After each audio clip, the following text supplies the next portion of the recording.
Hello, everybody. Welcome to TB3. It is a combined episode this week, but we got some breaking news earlier today that we have to share to you guys. It really is unbelievable, shocking and devastating, and it really hurts our community. But unfortunately, we have to share that the USF men's head basketball coach, Amir Abdur Rahim, has passed away at the age of 43.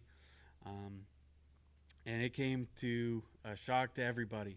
Nobody really saw this coming, and it's so tough. I can't imagine what the players are going through and everybody involved. He was a great guy, had a great personality, and all the confidence in the world. You look at what he did at Kennesaw State, turning that program around really quick, and then he comes to USF in a year, and they get 25 wins.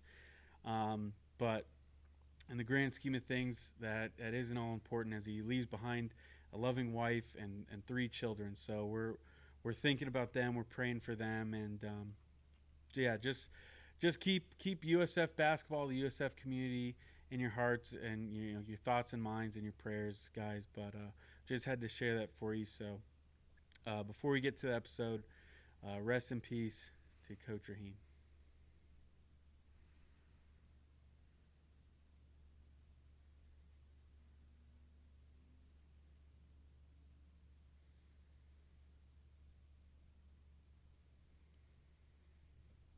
Thank you again for watching this episode of TV3 Sports Talk. This is episode 60. So there's some losses to talk about this week on the field and off the field. So I guess there's no better time to get into it than now.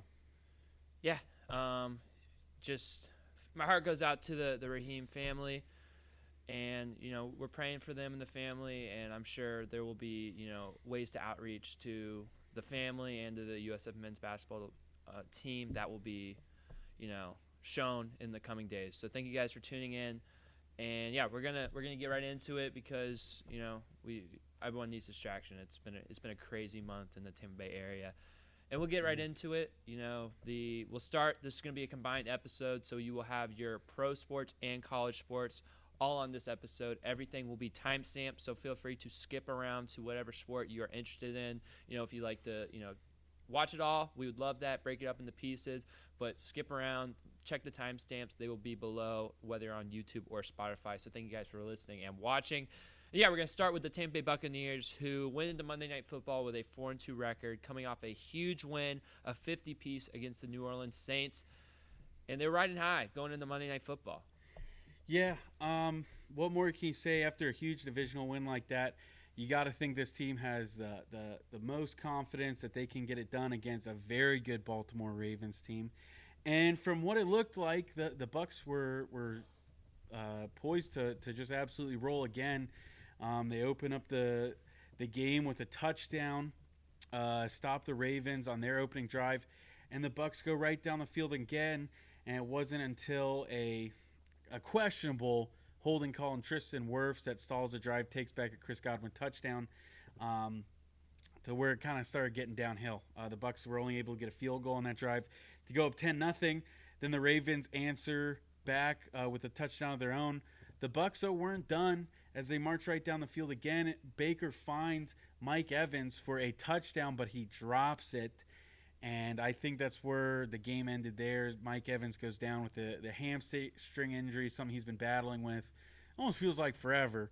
But he goes down on the very next play. Baker Mayfield is looking. He has nobody open. Instead of throwing it away, second and goal, he throws it right to Marlon Humphrey. And that's all she wrote. The Ravens had a 17-point second quarter, a 17-point third quarter. And after the Bucs kind of rally back down 34-10, they make it a 41-31 game. And with about a minute and 30 seconds left, the Bucs have the ball. That's when Chris Godwin catches a pass from Baker Mayfield, gets a brutal injury, and the clock runs out after that. The Bucs lose this one 41-31, and they are now 4-3 on the season. Tough loss, I'll get the monkey. I'll get it out of the way. I was at the game. Why don't we just talk about it? I was at the game, and I think we'll just talk about Chris Godwin. I was at the game, obviously, and a little fun fact, you guys, obviously the show was not around back then, but in 2021, me and a few good old buddies, one of those buddies is on this panel right now, on the left of me, 2 people down. We all went to go watch Sunday Night Football. Tom Brady led Tampa Bay Buccaneers face off against the New Orleans Saints. And if you guys know your Bucs history, you know that game did not go very well. It was the only time Tom Brady was ever shut out in his career, and I got to witness it live. Basically my luck when it comes to Tampa Bay Buccaneers game. And then you flash forward, and looking back at that game, important fact, that was also the game that Chris Godwin tore his ACL that, kind of changed the trajectory of his career for at least a couple years. And then you flash forward to this Monday night, October 21st. I'm back in the stadium with a couple of the people I was there with that very night in 2021. And Chris Godwin, again, suffers a gruesome major injury to his leg. So what I'm trying to say is, sorry, Chris Godwin. I will try not to go to your games. You're banned. And I thought it was me. I guess it was. Or we could say it's Luke and Ethan, 2 people that have been on the show. I mean, like that loss was part of the reason why I was like, nope. Primetime Bucs games are games they don't win. So See, I don't think it's me. I'm gonna stay home on that one. I don't think it's me though, because I went to 3 Bucs games last year and they won all 3 of them, even Were the they playoff prime game, prime time. Okay. So I'm gonna say it's Ethan and Luke. But in all seriousness, we kind of all have a little bit of curse. Yeah, curse on us. it's been a rough stretch of watching sports. Like, I think it was, I want to say 2022 or 2023, I had a really good streak. Like, Rays, it was 2023. It was when the Rays were going crazy. Yeah, 2023. I was right high. I was like 13-7 at Rays games. Man, I was like 14-1. Something crazy. I mean, oh, man. But, yeah, I think I was still like 500. I have the worst luck. Yeah, and then I've had a tough stretch because I watched the Gators lose their first game ever that I've seen in Gainesville, Texas A&M versus Florida. A lot of Rays losses. I think it was 5-12 this year at Rays games, and then I go to this Bucs game, and it's brutal stretch for me. I need someone to knock me out of my funk. So if any sports team wants to step up and win while I'm there, I would love it. We need somebody who can break the curse for us. Yes, we need something. Because it's been bad. This year specifically has been bad. We're just talking about it when we film. Usually the Lightning lose. Yeah. The Rays, they were here and there. But yeah, I was like 1-7 at Rays games this year. 1-1 with the Bucs already. 0-1 with the Seminoles. The Bulls. 1-1. 2-1. 2-1. There you go. 2-1. Okay. So maybe there's some positives there. But yeah, back to the injury. Would have been 2-2 though if that Memphis game didn't get moved. If that game's on Friday night, the Bulls are winning that one. Different circumstances. Come on now. Maybe not. They didn't have Byron Brown. Anyways, back to the injury. Chris Godwin, a lot of strife coming upon Todd Bowles, the head coach of your Tampa Bay Buccaneers, because, Chris Godwin was in the game. The Bucs were down by 10 points with, about a minute and a half left, and a lot of people have come on to Todd Bowles saying that it was irresponsible to have Chris Godwin in, and I guess I would like to know, what are you guys' thoughts on this whole situation? How long do we want to give this? Like 3 minutes, 7 minutes? Go however you'd like, Joel. Just go for it first because I'm going to go like 20. I was going to say, like, how much of the show we eating? I like having him in the game. I mean, I've been hearing the sports world talk about it all week. I've been leaning toward that side. It could have happened in the first quarter. Could happen in the third quarter. It could happen on any play. Chris Godwin's a fragile guy. I mean, like, you get an onside kick, it's already going to be a magical game. Like, there's no reason to stop believing at that point. So, leave him in. Freak accident happens. That's kind of the story he's living by at this point in his career. And if it didn't happen this week, it was going to happen next week. Yeah, that's fair. You know what? I agree. I 100% agree. I just can't wrap my head around the blame that Todd Bowles gets week in and week out. And dare I say, is it racism? Do you not like him? I mean, I get so sick of Bucs fans where we've had some crazy wins. This team under Todd Bowles has been in the playoffs back-to-back years, won the division back-to-back years, comes back down 4-7 to start last season. They've already had a huge win in Detroit this year, a 50-burger on the Saints, a divisional rival. But yet, time and time again, you never hear anything about that until they start losing. And then it's just every single person from all corners of the earth coming out to attack this man. And I'm so sick of it because it's not his fault. That was not his fault. And it's only his fault because we have hindsight. The game was over. That's the only reason why you're blaming him, is because they lost, because an injury happened. I didn't see anybody complain about the starters being out in the game last week. We were up by almost 30 points. Nobody's complaining then. Why is Baker still in the game? Why are all the starters still in? I didn't see that on Twitter at all. I didn't see that on social media. But when they lose, all of a sudden everybody's a critic. And the problem is that it's not Todd Bowles' decision necessarily. He's the head coach. He calls the plays. He does this and that. But these guys are competitors. They're the ultimate competitors. They're at the level they are in the NFL because of their work ethic, because of how much they care about the game. You look at Tua. I mean, this guy was knocked out, throwing up gang signs, okay? A serious neurological issue. And this guy saying, I'll give my life to this game. And he's not wearing the Guardian cap. And this is exactly what Chris Godwin was probably thinking before he got injured. These guys have too much pride to get blown out at home on your home field on Monday night. These guys want to stay in the game. Chris Godwin wanted to stay in the game. If you asked him right now if he would do it again, I guarantee you he would do it. He would be out there. These guys want to compete. These guys want to make it close. They want to win games. Baker would still be out there. The whole team wanted to be out there. So to blame Bowles for this, it is not on him. Not to mention just the complete wildfire of misinformation. There is no rule that there is only a 2 onside kick limit. The Bucs could have kicked that every single time they scored in the fourth quarter as long as they were down. There's no limits to it. It wasn't like he was keeping them out there for no reason with no chance to come back.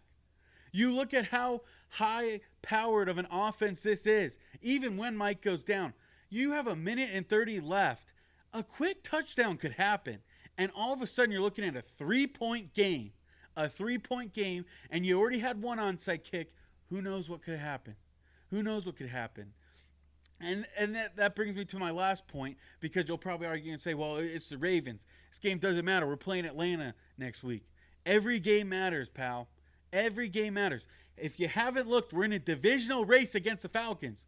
We are tied right now. And they actually have the tiebreaker because they beat us. Every win matters. Every game counts. So I won't hear any of this nonsense. I'm sick of it. Yeah, I'm right there with you guys. I think, Joel, you brought up a great point. This injury could have happened at any point, at any time of the season.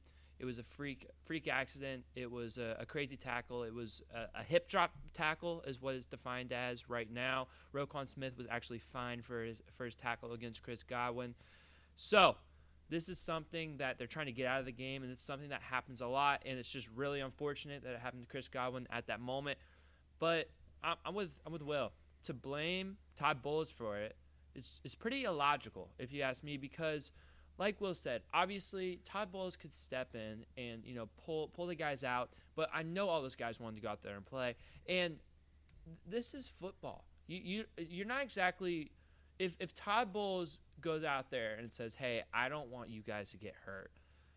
I don't want to put in the starters to get hurt." I mean, what does that tell the backups? What does that tell the other guys on the field? If there's a chance to win, you have to take that chance. And that play could happen at any time. So if you're scared to play Chris Godwin because that might happen to his leg, you can't play Chris Godwin at any point of the season, because that is always there's always a possibility of that happening. The risk. Yeah. You're signing up to take that risk every single time you play football. Every single time you play football, you're signing up for that risk. You're aware of the consequences. Yeah, and I think this is a different tangent, but I'm willing to go on it. I think when you look at football, last few years, obviously this could be, recency bias. This could be me kind of, not being, obviously I was younger when I watched football in my younger days, in the mid 2000s to early 2010s, not the mid 2000s, the mid 2010s and early 2010s. But I look at the NFL and college, and to me, I think there's a lot more major injuries going on, especially the legs.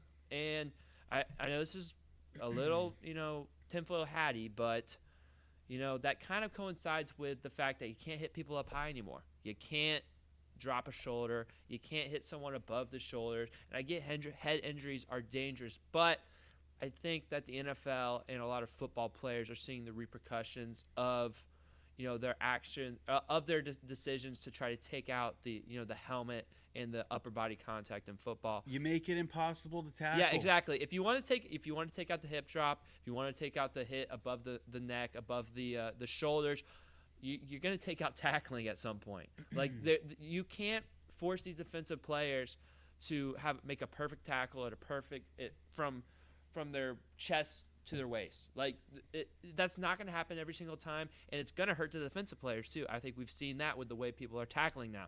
So my thing is just I think the NFL is having repercussions for the decisions to try to really soften up football. You don't see major injuries like that in rugby. No, you don't. They don't wear pads. Take the helmets away. Yeah, I mean, you probably could, and you'd probably lower injuries by a lot. Yeah, I know it's kind of tinfoil hatty, but it's just something I noticed. I like it. It's like, Grandpa, that's a good point over there. It is. Man, the 2010s. You're like, did you guys ever see the movie Concussion? No, I did not. Will Smith, right? Yeah. And I think it was Jack Lambert, was gluing his teeth in. We're talking all this, and those boys were having to glue their teeth back in because that hurt less than their headaches. That hurt less than almost take the pain away. But no, I do agree. There's something there. You've made it so hard to tackle these guys. I mean, I think injuries are a big issue, and I think a lot of it is just these guys are bigger, they're faster, they're stronger, and it's every single year we're seeing better and better talent, more athleticism, and you're just making it too hard on guys. Not that you can see that across sports too. Look at pitchers. Pitchers are getting hurt more than they ever have. Everybody has to compete better and better than the generation before. Yeah, at some point, sports it almost seems like they're at their point is athletes are performing better than their bodies allow them to perform. I think that's the case in baseball for sure. I think pitchers are throwing faster than really should be humanly possible at this point. I mean, what we got, 98-mile-per-hour splitters? Are you kidding me? Yohan Duran? It's crazy. It's crazy, and I think that's happening with football. I think the collisions are harder, and you can try to make rules to prevent it, but there's going to be a breaking point. But it's also, like Will said, the risk when you play football. That's why a lot of kids don't play football, or a lot of kids, stop playing football. NFL players, they've been having that risk and probably having these concerns or injuries for, since their youth. So you can't blame Todd Bowles for a freak accident like this. That's football. It's just a way to scapegoat him. It's like we come here and we're the Tampa Bay media, and we want to say, wow, we are the guys who believed in Baker Mayfield. All these other guys, all these other clowns, they scapegoated him. They wrote him off. They were too harsh on him. All that stuff in Carolina and Cleveland. And then we just go and then we look at Todd Bowles and we say, wow, this is all your fault. This game that, there was multiple missed tackles all over the place. Baker Mayfield throwing terrible interceptions. But it's your fault that we're going to lose this game, and it's your fault that the season's over because you can't coach, and also Chris Godwin is hurt. I know. There's guys, I'm not going to name them, there's guys in the media saying that they deserved it. How could you say that? How could you say that about somebody getting hurt? They deserved it? I mean, that's just absolutely ridiculous. I think there's a huge media problem in Tampa Bay. There's not enough competition. That's why we're doing what we're doing, because we want to be honest. We're fans of all the teams. We root for them. I think that's super important. And we're not just going to fight for clicks. We're fighting for wins here, guys, as Dan Lanning would say. But yeah, I'll give you knuckles for that. Sorry, I lost my train of thought. Sorry. No, and like to your point, where was the praise for Detroit? The Commanders have looked like the team to beat. Where was the praise for shutting them down? I mean, I know that's week 1, but you put 40 on them and held them to what? 20? 14 Yeah, points? something like that. It was, I think it was 20. No credit for that. Yeah. I didn't see anything. And we're not trying to say that the Bucs are that they're without flaw, without problem. They held them to 20 points against the Commanders. One was in garbage time, too. Yeah, exactly. And we're not saying that the Bucs are without flaw. There's definitely some issues that need to be addressed. Todd Bowles is definitely to blame for Yes. this game. There's a lot of things wrong with him. I think we should get into the game real quick. Wait, before we get in the game, I Yes. got one more tangent. The reason why I think there's so much scrutiny on this game, and I'm in full agreement for this, is the second that Mike Evans got hurt, we should have waved the white flag. We should have said, all right, we're down. Whoa, Mike whoa, Evans is hurt. no. Joel, we're done. we were Toast. in the lead. We were in the lead, Joel. And we were had Okay, it well, in at there. that point, we- okay. you gotta say. I think all it right. definitely. I think The Mike Evans injury. Okay, let me rephrase this. The Mike Evans injury is the reason why we should have said at some point, okay, we've lost Mike Evans. We cannot lose anything else in this game. That's fair, and I also think But you don't know what's you don't that's know why the magnifying severity. glass of scrutiny is upon this game. Todd Bowles is completely responsible for that injury, and now that Godwin's out, they're looking at it through that lens, and they're saying you shouldn't let your players keep going. You already lost a receiver. You got to pull him at the end. But you don't So, know the I severity do at the understand- time of when it happens. I do understand that. Mike Evans should have been pulled out at the beginning, at the first notice of that injury being re-injured. But is Mike gonna take himself out? But That's where you gotta step Todd in. Bowles, Well, the coach, the head coach, Well- the guy who makes the final say that's where he has to pull him out. I- And now that Godwin's out, all of that again goes back But to Todd Bowles. it's a little different though when you look at it. It's a 53-man roster. You don't have a bunch of backups. You don't have 20 receivers like in college and in high school. There's a limited amount of guys. You can't just pull guys just because. Like there's nobody to fill the spots. And Tampa already has banged up guys in the receiver room. And I will say, I'm with you, Joel, to an extent, but also you can't put all that blame on Todd Bowles' shoulders. You got a training staff, and if the training staff should be the ones that picks that stuff up, and at some point, you gotta question all the Tampa Bay training staffs because everyone seems hurt these days in the Bay Area. But in all seriousness, I'm sure they do their job right. But that's where the training staff and Todd Bowles have to work together because I am a little bit in agreement with you, Joel. I think you look at that first touchdown Mike Evans caught. He looked gimpy, man. Gimpy as ever. So I do think they could have protected Mike Evans from himself. I think we're looking at injuries. I think the Bucs staff, coaching and training is probably more to blame for Mike Evans than it is Chris Godwin. I think I'm right there with you on that point. So I get that, but I still can't put blame on coaches for injuries, and I won't do that. But I get your point, Joel. It's just to say, all right, let's live to play next week. Let's just You're live. in the lead though. Okay. Also, why would you just call it quits in the first quarter? Because your defense wasn't playing very good in that game. Let's be honest with that as well. But it was still early. They hadn't fully imploded. The yet. Ravens had 2 drives at Yeah, to Joel, that it was point. really early in the game. And one of them, the Bucs completely shut them down. Well, that was the only time they shut him down. But Well, yes, I'm I saying agree. one of the 2 Yeah. drives. No, and I agree. But I do think if we're looking at hindsight, and I think Todd Bowles, if he was in a room alone with you, he would admit this. The moment the Bucs didn't get that second onside kick, the backup should have come in. I disagree because you had all 3 timeouts and you used them right away. You got It's the very stop. rare. Well, also they should have kicked that extra point so they could have gone down and scored and tied the game when they missed that 2-point conversion. But it's all right. It's okay. I'm not mad about it. I would say I agree with you if they miss the onside kick and well, I guess they would just kneel it anyway. But you had the timeouts for a reason. You might as well use them. Get the ball back. You only lost I think it was 17 seconds they lost. It's a tough balance. The moment that Mike Evans got hurt, I mean, It's game changed. not only did it felt like we lost the game at that point, but also, I'll be bleak here, we lost the season at that point. Oof, wow, that is bleak. I would disagree with that one. The game did turn with that one. thumbnail idea, is the season over? Yeah, that is. We're not clickbait. It's a good question to ask because you look. Let's quickly in the game.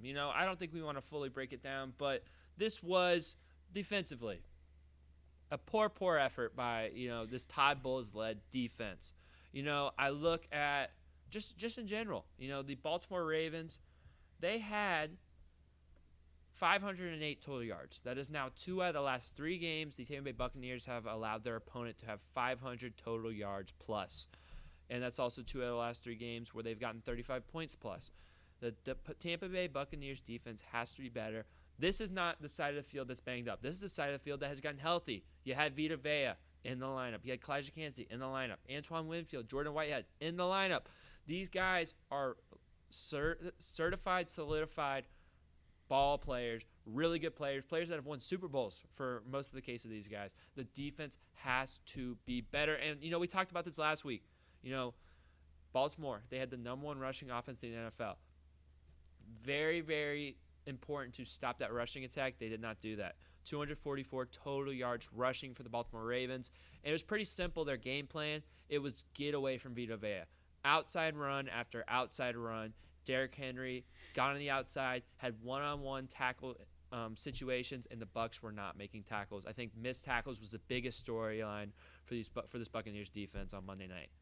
Yeah, and it was disappointing to see because there's a lot of guys that you look up to. They're leaders on this team, and they just did not play well. I look at Antoine Winfield Jr., Jordan Whitehead, outside linebackers. I mean, none of these guys were making tackles. And, some of them just felt like some business decisions, too. I know Derrick Henry's a little scary, but. Jordan Whitehead, a 30 PFF grade on Monday night. Goodness. Antoine Winfield, 42.1. Both in your bottom 5. Christian Eisen, 42.4. Anthony Nelson, 42.8. And then Chris Braswell, 41.5. This is out of 100, folks. PFF grade. Your total performance out of 100, and they failed big time. And even to bring this up, the highest Buccaneer, the best performing Buccaneer, according to PFF, out of 100, was Greg Gaines at a 67.2. That was your best performing Buccaneer. Mm-hmm. And even he, you got to look. It's a 67.2. That's a D. I know, that's terrible. That's horrible. And I was even going to bring up, the defensive line outside of Vita Vea. They couldn't get any push. No. Couldn't move change the line of scrimmage, couldn't get any pressure on him. And Greg Gaines is somehow still the best player out of them. And he was one of the guys I had the biggest problem with. It's ridiculous. Crazy. Only 8 third downs attempted for the Baltimore Ravens. They were 3 for 8. And I'm sure most of those third downs were in garbage time in the fourth quarter. This Bucs defense allowed 34 unanswered points from the second and third quarters. That is now 44 points in the last 2 second quarters that they've played. This defense has to be better. This is I don't throw out this word a lot. We're not clickbaiting. We're not being this. This was an embarrassing performance from the Bucs defense. And it's not just the players. The coaching staff, offensive coordinator Todd Monken for the Baltimore Ravens ran laps around them. Every blitz was met with a screen, read options, outside runs, like we said, to get away from the strength of the Bucs defense, which is Vita Vea, passes, screens. We're running a corner blitz and the screen's going right there. It was just a textbook performance by the Baltimore Ravens offense. You got to give them some credit. I think another thing that we fall into is, when our local team, our team that we cover, doesn't do good, it's not always just because the team played bad. The Baltimore Ravens cooked up a fantastic game plan. They got fantastic players. They're one of the best teams in the league, and they showed it. The Bucs had a bad night, and the Ravens had an excellent night. Mm-hmm. Yeah, I agree. You got to give credit to Baltimore where it's due. But still, I just think even if the scheme was there, which I think Todd Bowles definitely got out-schemed on defense, even if the scheme was there, it's just effort. Effort was poor across the board. Outside of, I'd say, Zion McCollum, who had a huge – when Derrick Henry had that big run, Zion McCollum's on the other side of the field, yes, tracked him down, actually was faster. They clocked him faster than Derrick Henry. So you love seeing effort like that. I think Zion McCollum has been the unsung hero of the defense this entire season. But outside of him, just terrible effort. Terrible effort. Guys looking like they don't want to be out there. And I know it sucks getting blown out, but you got to show some pride there on defense. I agree, Will, too. And what you said, some business decisions, the tackling was horrible. Like, that NFL teams should not tackle that. And you look at the other side, Baltimore Ravens were wrapping up every single person that they had the opportunity to wrap up. It was fantastic. They're headhunting. They were, and they were even just getting off a block and wrapping up two hands and keeping someone to 3 yards instead of 7. That's what the Ravens did. And you look at the Bucs. I mean, Whitehead and Winfield are two of your best players, not only on defense, on your whole entire team. Winfield's maybe pound for pound your best player on your entire team. Unexcusable effort from him, and execution, unexcusable execution. That was a hard phrase to say. The tackling was, he had so many opportunities, and I mean he's in there on blitzes. They're trying to use him. They're trying to put him in the play because you trust him, and he's not making the plays. He's getting stiff-armed into oblivion by Derrick Henry, and I get that happens to the best of us. One kind of looked like he missed on purpose. But seriously, if you get stiff-armed once, you got to get back in there, and you got to get him back next time. And the Bucs were in no interest to do that. They got stiff-armed once. They missed one tackle, and that was about it for them. They checked it in for the night. So I was really disappointed to have Baltimore score 34 points in a row like that, march down the field. These weren't long, methodical drives. These were 5-6 play drives. Chunk plays on first down. Weren't even getting the third down. They weren't getting the third down. It was really, really frustrating. Mm-hmm.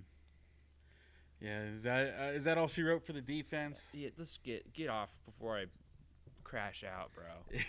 You might crash out. Yeah, and then the offense doesn't do you any favors either. 5 straight drives with no points, ending started off with 2 interceptions, and then the rest for I guess three straight drives after that. You couldn't move the ball, couldn't do anything. Had a missed field goal in there. Oh my gosh, dude! Chase McLaughlin doesn't make any important kicks, bro. Never. Oh my God, you said it a couple weeks ago, and I wanted to believe in Chase McLaughlin, but no, we got to doink it. I got to see a doink, bro. And now looking back, I mean, looking back, 33 yards too. What would the media say now? He makes that field goal, it would have been 41-34. They would have been going down to score. They could have tied the game, and then nobody would say anything. No one would say you nothing. You gonna say something about a 1 touchdown game that we should have just given up? I don't think so. Yeah, and I'm noticing a trend with Baker, and I guess you probably could say this. I feel like I've just kind of seen it highlighted a little bit more, especially in the last 2 games. This guy needs to play with a lot of confidence. You need to score touchdowns and score points, and I think Baker, pound for pound, could be one of the best quarterbacks in the league this year. But when he starts making mistakes, he turns into a gunslinger, and I think we saw that in this game. Misses a touchdown, okay? Well, I guess Mike drops it. And then you throw that pick. And it's a bad pick. There's no reason to force that. No reason. And then you go back to the next drive, and, it's 3rd and 13. You look at the analytics. Everybody's analytic guys these days. 3rd and 13, there's not a high likelihood you're getting a first down there. And he decides to throw it into triple coverage. We see picks come in bunches because now in the last 2 games he's thrown 5. You can argue some of them got tipped last week, but So that's 5 picks all in the second quarter. They all come in bunches. Too, You're right. That's they come in bunches, and I just think he's got to settle down a little bit, brush off those mistakes, and especially you're a leader on offense. You got to keep this team together because I think he starts to unravel, and the offense looks pretty poor. And I wouldn't necessarily blame Liam Cohen for a lot of that. I think his offenses look brilliant this entire year, but I just think Baker's got to settle down in some of these situations because maybe you escape with the Saints. Maybe you escape with them. They have a 27-point quarter, but you're the better team and you steamroll them in the second half. Well, that's not really the case with the Ravens. This is a team that could be first in the AFC on their side. They could be the first seed in the playoffs. The Saints, are they going to make it? Probably not. You could probably escape with that. You got to settle it down, Baker Mayfield. You got to.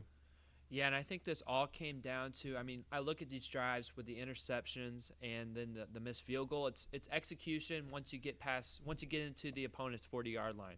That's when the defense starts to squeeze it in. That's when, a lot of these NFL defenses, it's kind of once you get one first down, they're pretty okay to let you move in between the 40s. But once the field shrinks, once you lose some of that yardage there, and they don't have to worry about the big play, that's when the NFL defense gets tougher and tougher. And you can't fault the offensive line.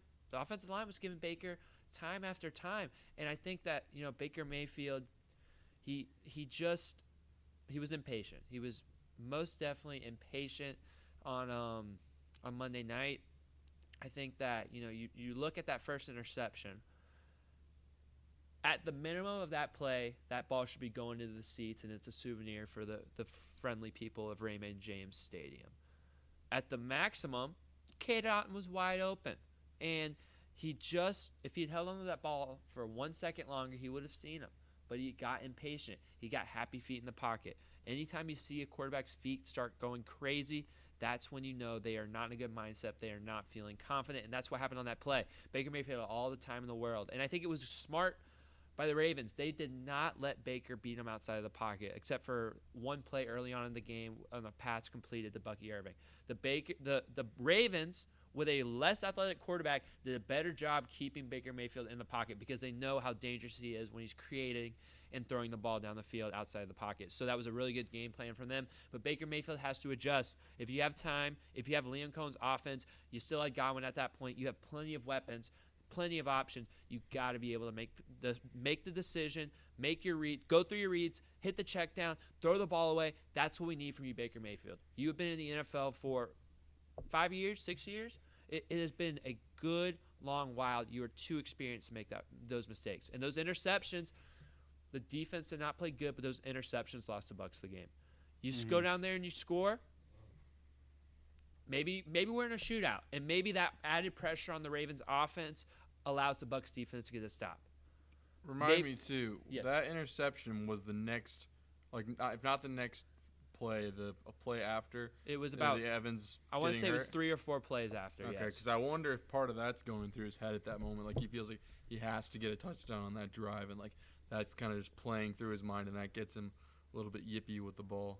That's one of the things, too. And also, you look at your defense. I mean, Baltimore had just cruised down the field.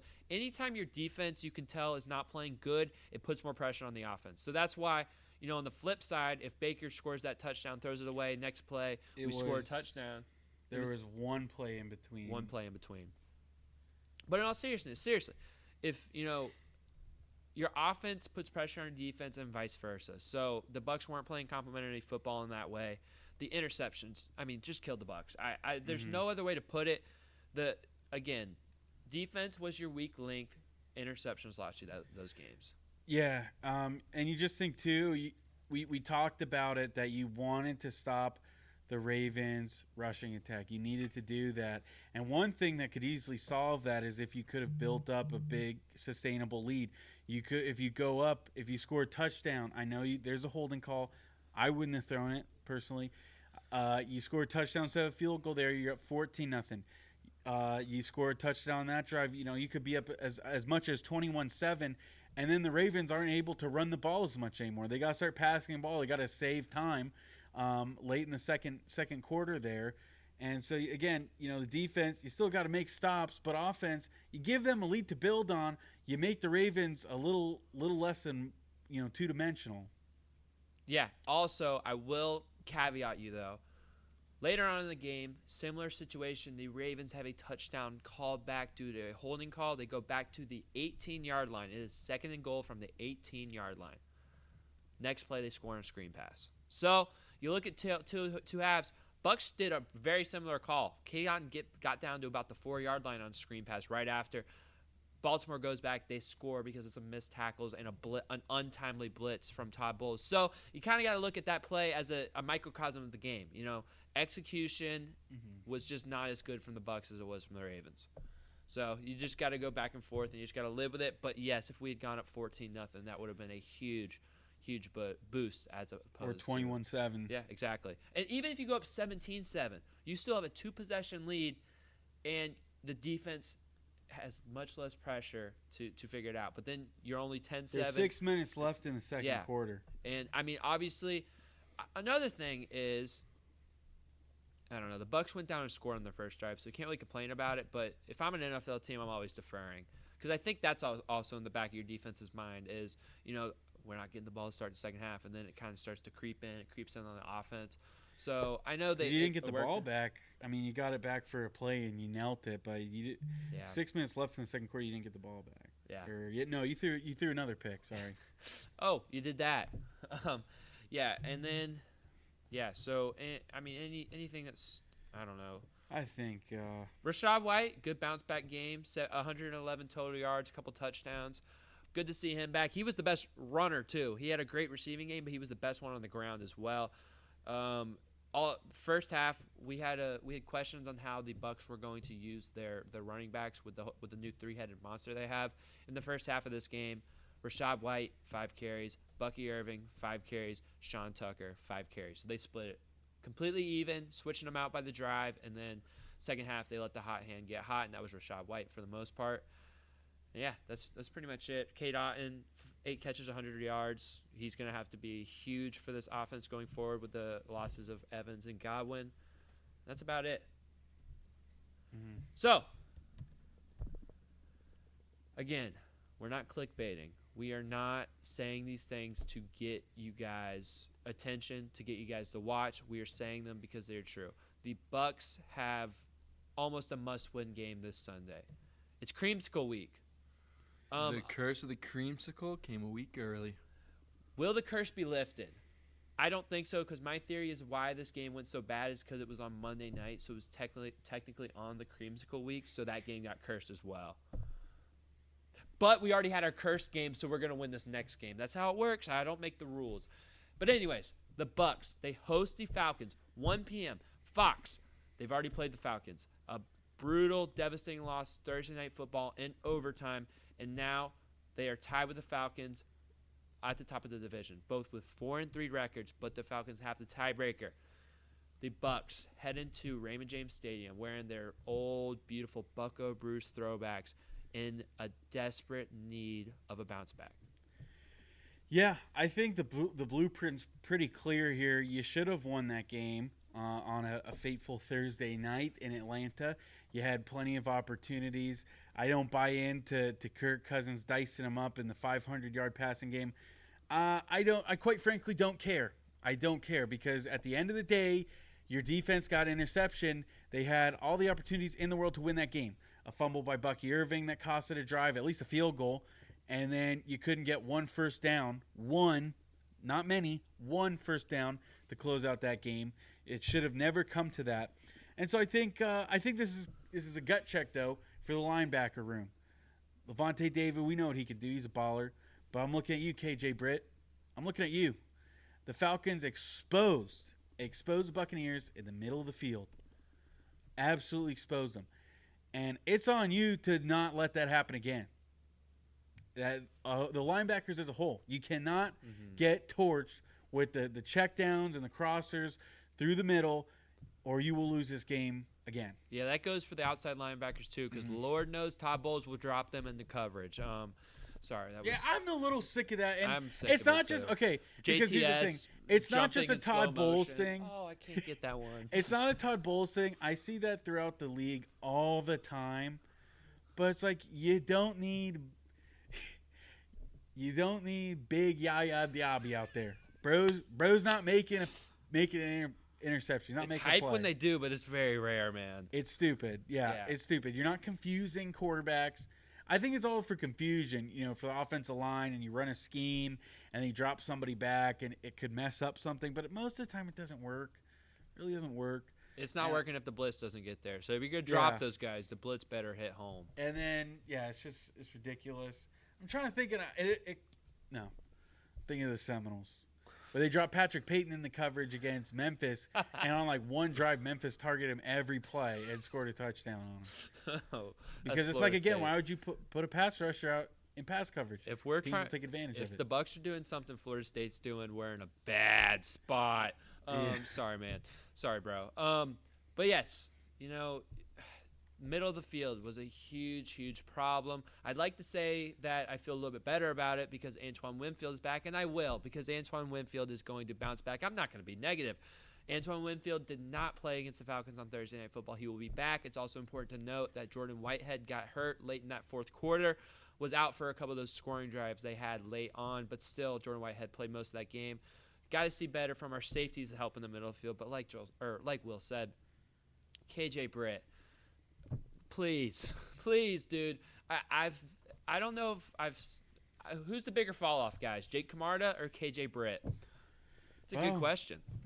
KJ Britt's still on the team, I guess. I guess. Does JJ Russell get some reps? I would love to. I think he has put in his time in the preseason. He played good the one game he played last year against the Panthers where we were undermanned linebacker-wise. Let him get some reps in there because KJ Britt has been unplayable, and he's still playing. And the problem is, I think Can we bring back Ryan Neal to play linebacker? He played pretty solid. Yeah. I can't argue with that. We could have brought Devin White back. He's now Houston Texan. Yeah, that's for the best. Yeah, And what makes it so even too. more difficult, what actually makes it difficult, not being funny, we lose Servace Dennis for the year, essentially. He had surgery, and Todd Bowles said that unless they make a deep playoff run, we will not see Servace Dennis the rest of the year, which is a huge blow because I think he was starting to show that he could be a real factor for the defense, and it's just makes their predicament even tougher. I mean, look at the games he was there. I mean, Washington, Detroit, those were games that the Bucs defense looked their best, and Servace Dennis was a huge part in the middle of the field. He was hitting everyone. So that really does suck. I am very, very angry about that. Who could have predicted that he would be a star? I don't know. Who could have? Anyway, same panel that predicted Isak Perez was going to fall off after he got traded. But yeah, in all seriousness, middle of the field is a huge factor. I mean, we saw Kyle Pitts have maybe the best game he's ever had in his career against the Bucs this past Thursday night. So all these people in the middle of the field have to do better. I think Todd Bowles, again, Atlanta was a game where it seemed like Todd Bowles kind of got out-coached by the offensive coordinator in that one. I'm not blaming the whole game on him, but I do think Todd Bowles could call a better game in his home stadium with the beautiful orange in the stands. It's got to be better. So defensively is what I'm looking at. I think I have a lot of confidence in Liam Cohen. I still got a lot of confidence in Baker Mayfield. I think these guys are going to bounce back no matter who's playing because I think Liam Cohen's going to get the guys in the right spots, and they're going to get the ball in space, and these are NFL talents. These are good players. These are first through fourth round picks that are out there playing. I think they're going to do really well. I'm worried about the defense. I really am. So, middle of the field. The Bucs have to own the middle of the field. And yeah, I'm right there with you. Key of the game. Drake London, Darnell Mooney, Kyle Pitts cannot be doing what they did. Mm-hmm. And again, if you can shut down the run game like you did, I mean, you're halfway there. But you gotta stop that. And it wasn't big passes. Kirk Cousins is a check down merchant. Yeah, no, they were not long passes. And I mean, as for the outside, Zion McCollum, we know what we're gonna get from him. I think he finally gave up a touchdown. I think it was the first of all season. That was kind of just a busted play by Lamar, though. He's rolling out, receiver, sees it, goes to the end zone. It happens. You get got sometimes if you're playing hard like he was.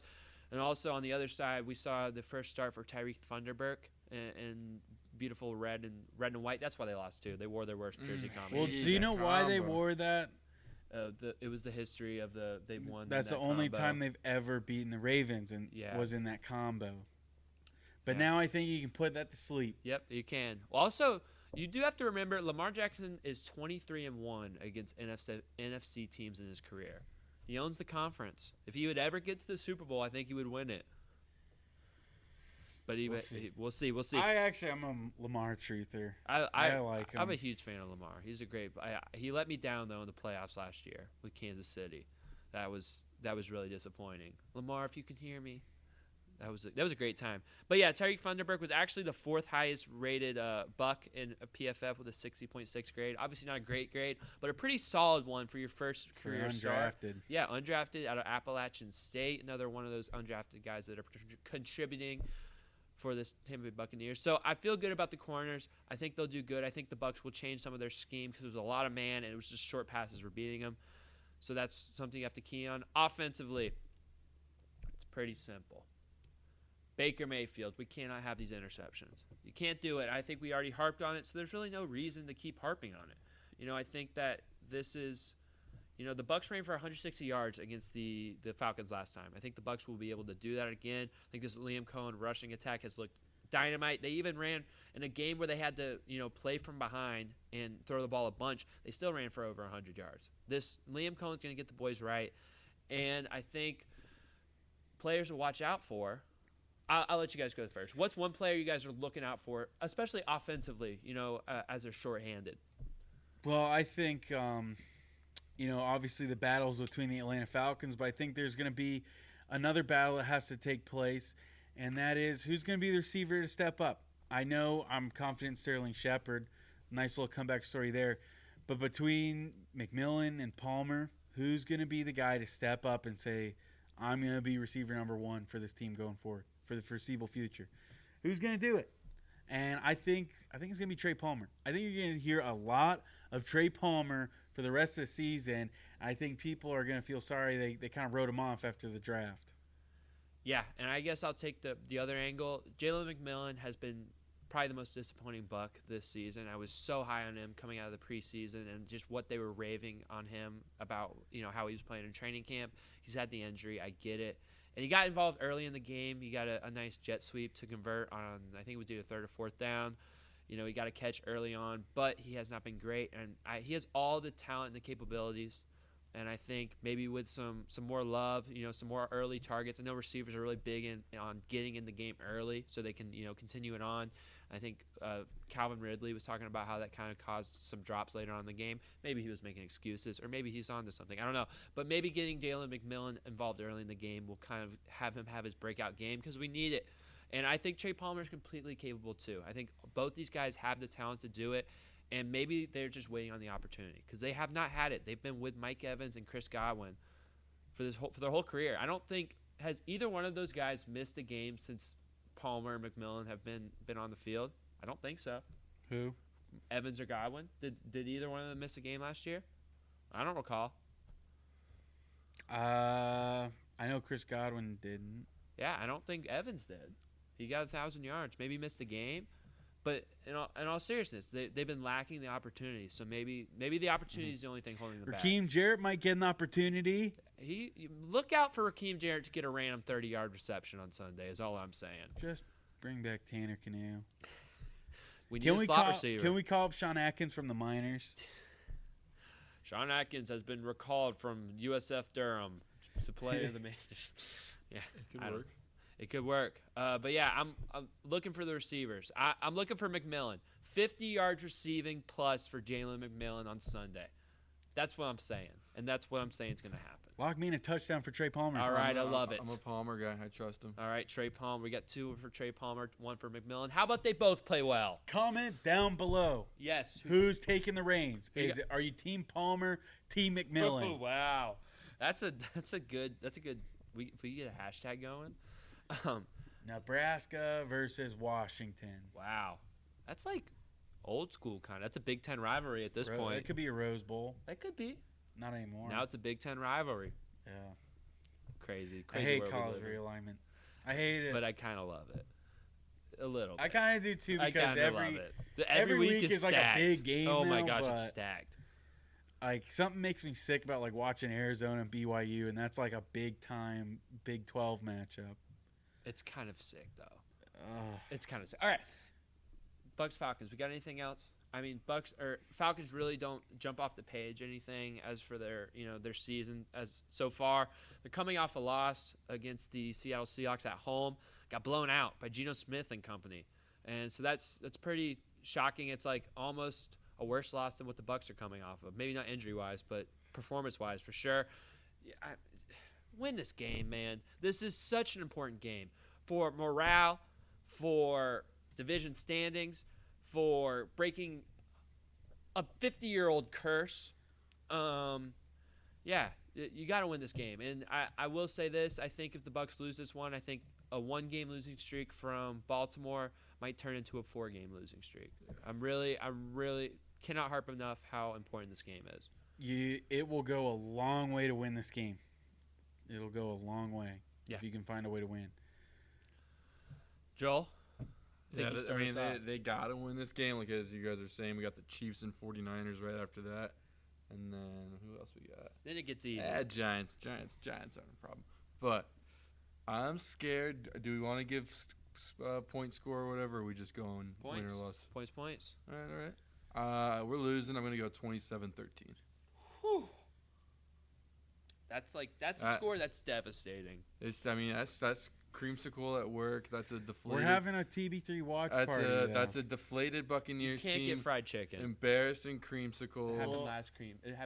Did I get Wingstop or did I actually get fried chicken? You got Publix fried chicken. We gotta get Wingstop. We'll get Wingstop. Yeah, we'll get Wingstop. But I will bring Wingstop is the definition of losing, man. No. When I got it versus the Falcons last year. No. Joel, Falcons versus last year. I got Wingstop. I don't want to speak too much on what Wingstop does for Bucs games, but it's whiskey special. wings is always a loss. I feel like Wingstop is too. Wingstop, you bring it back to the TB3 recording space. It's pretty. I had Wingstop for the Saints game. Do we stream the watch party? Like Barstool? Dude, they did it. They do it at John Boy too. But yeah, Joel, 27-13 the Bucs. I'm scared on this one. You picked the Bucs last week though. I picked them to lose. You picked them to win, I thought. No. Oh. Because right when Godwin and Evans were all hurt, I was like, what did I pick? And I was like, oh yeah, I picked them to lose. The only one I got wrong last week on the picks thing was the Gators. I picked them to lose. It's hard to beat a team twice. It is hard to beat a team twice, and it certainly will be the challenge that the Atlanta Falcons face.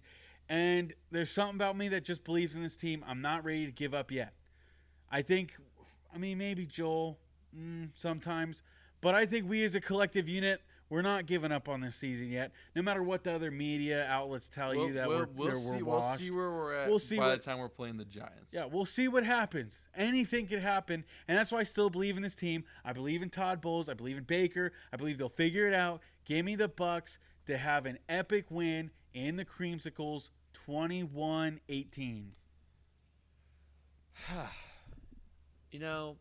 I'm going to say it.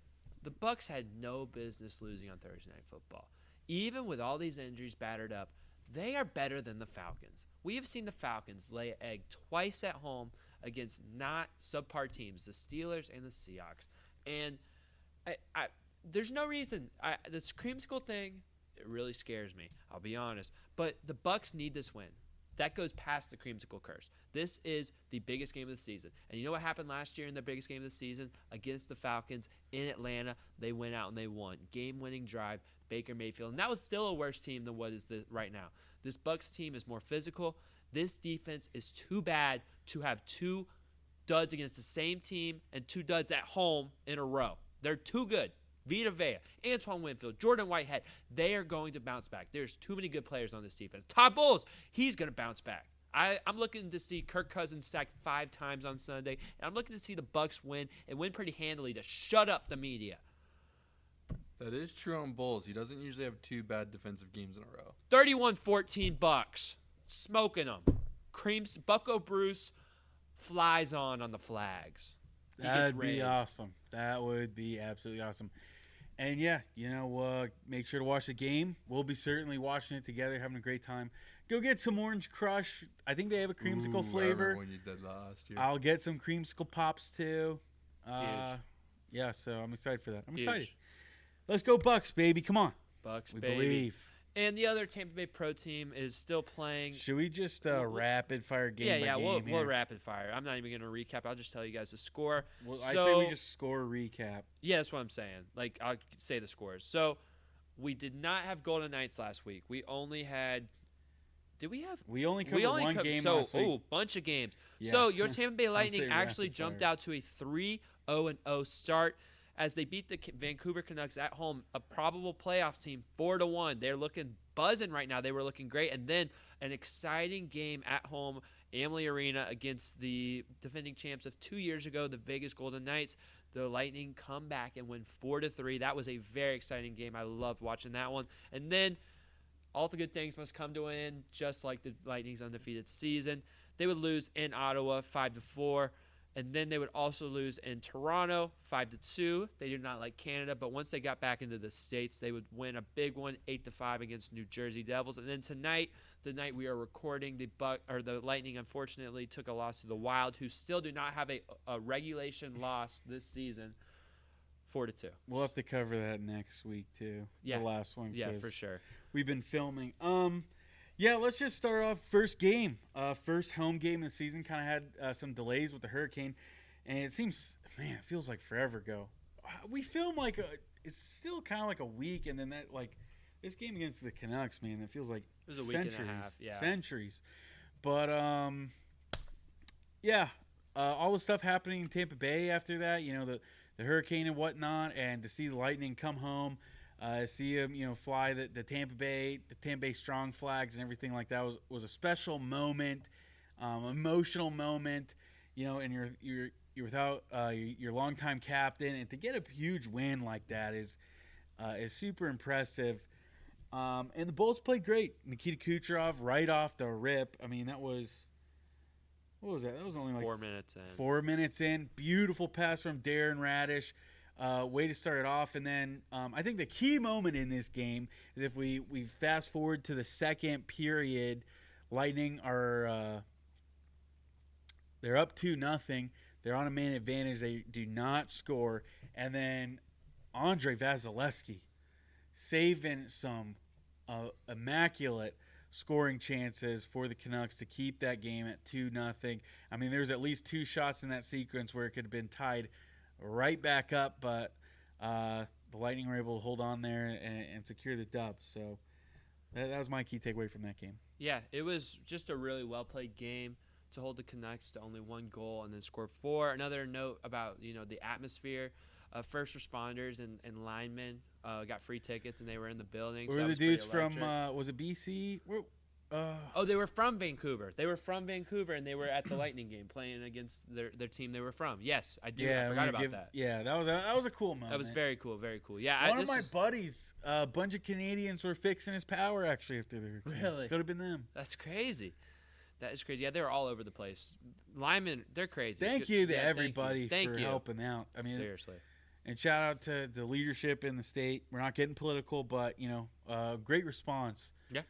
Very coordinated to help everybody out. Absolutely. Yeah, and you just look at, you know, Vazzy was really good in this game, which is good to look back on because he had some rougher games later on in the week. Yeah, it was a really good game. I think we can move on to probably the highlight of the Lightning's week, unless you got anything on the Canucks. Anything on the Canucks, Joel? No. Okay. The highlight of the Lightning's week for me, man, was their game against the Las Vegas Golden Knights. You know, the Golden Knights would actually go up 3-2 after the end of the second period, but then the Lightning with about two and a half, that's how math works, 2.5 minutes left, they would tie it. Brandon Hagel, a beautiful shot. You know, the Lightning were pushing and pushing for the last, 10 minutes of that period, and they finally got it. It was sweet to get, and, Brandon Hagel gets it. And then with about less than a minute left, Nikita Kucherov just throws it on net. It goes off a skate, and it goes in, and the Lightning get a 4-3 win in regulation. Was really, really impressive. And, I mean, this is a really good team. Vegas was 3-1 at that point. The Lightning were 2-0. And, I mean, dude, just really, really fun game. I think. If I'm not mistaken, I think we had a 5-on-3 in that game, and we didn't score. So that was the point in the game where I was like, oh, crap. Well, that was late in the second period, and the Lightning had a 5-on-3, and I was right there with you, Joel. You had 3 quality shots, I want to say, in that sequence. And once you didn't score there, it's like, this does not look good for the boys in blue. But, yeah, what a way to bounce back and not lose your momentum to right the ship, as they say. Yeah, I think there was multiple 5-on-3s this week that the Lightning did not score on. So I think there was two or three, right? And then I'm looking at their power play percentage is 20.0 this year. That is low, man. So they scored 100%. Yeah. Well, no, it was like I think the first game it was like 38 or something, but it was one game. What I was gonna say is I think they scored a power play goal in each of their first 3 games, and then ever since then it's been downhill. Well, yeah, when we get to the Ottawa one, we can all put it together. Yeah. When we get to Ottawa one, that's kind of the difference. There is, you go 3-0, and you score at least once on every power play in those first 3 games, And the difference is in the Ottawa game is you don't score at all. You weren't able to capitalize on your opportunities. And I think that's something we talked about at the beginning of the year is who's going to step up on those. And, it happens every once in a while. Sometimes you're not going to capitalize, but you really need to, especially with, two-man advantages in times like that. Somebody's got to find the way, and it can't always be Kucherov. Yeah, and I'm looking at this Senators game, man. I think to come out and put yourself in an immediate 2-0 deficit in the first period, it sucks. This was kind of a story. School Lightning. That's what I would say. This is a story of last year's Lightning, where they would really often, come out really, really flat in games. So this was a textbook. I just knew the Lightning were going to lose this one. For some reason, Ottawa seems to give us fits, especially in Ottawa. I think the Lightning had an early season loss against Ottawa last year too. They did, and it's kind of like Ottawa might be a decent team, but I don't think they were without their starter. Linus Olmark. Yeah, Linus Olmark. They didn't even have him. Yeah, and it's kind of like Ottawa's a solid team, but they're not as good as the 3 teams you played to start off the season. No. So the Lightning definitely came out flat, going on a road trip. Definitely weren't ready to play in this one. It goes back and forth. And what's a 5-on-3 in the second period? Or the third? Oh, my gosh, it was the third because they got the shorty off of it. Mm-hmm. Yeah, man. Oh, yeah. Yes, that's I bad. forgot about that. That's bad execution. That's unacceptable. Yeah, that's bad execution. Mitchell Chafee gets his first goal of the season there.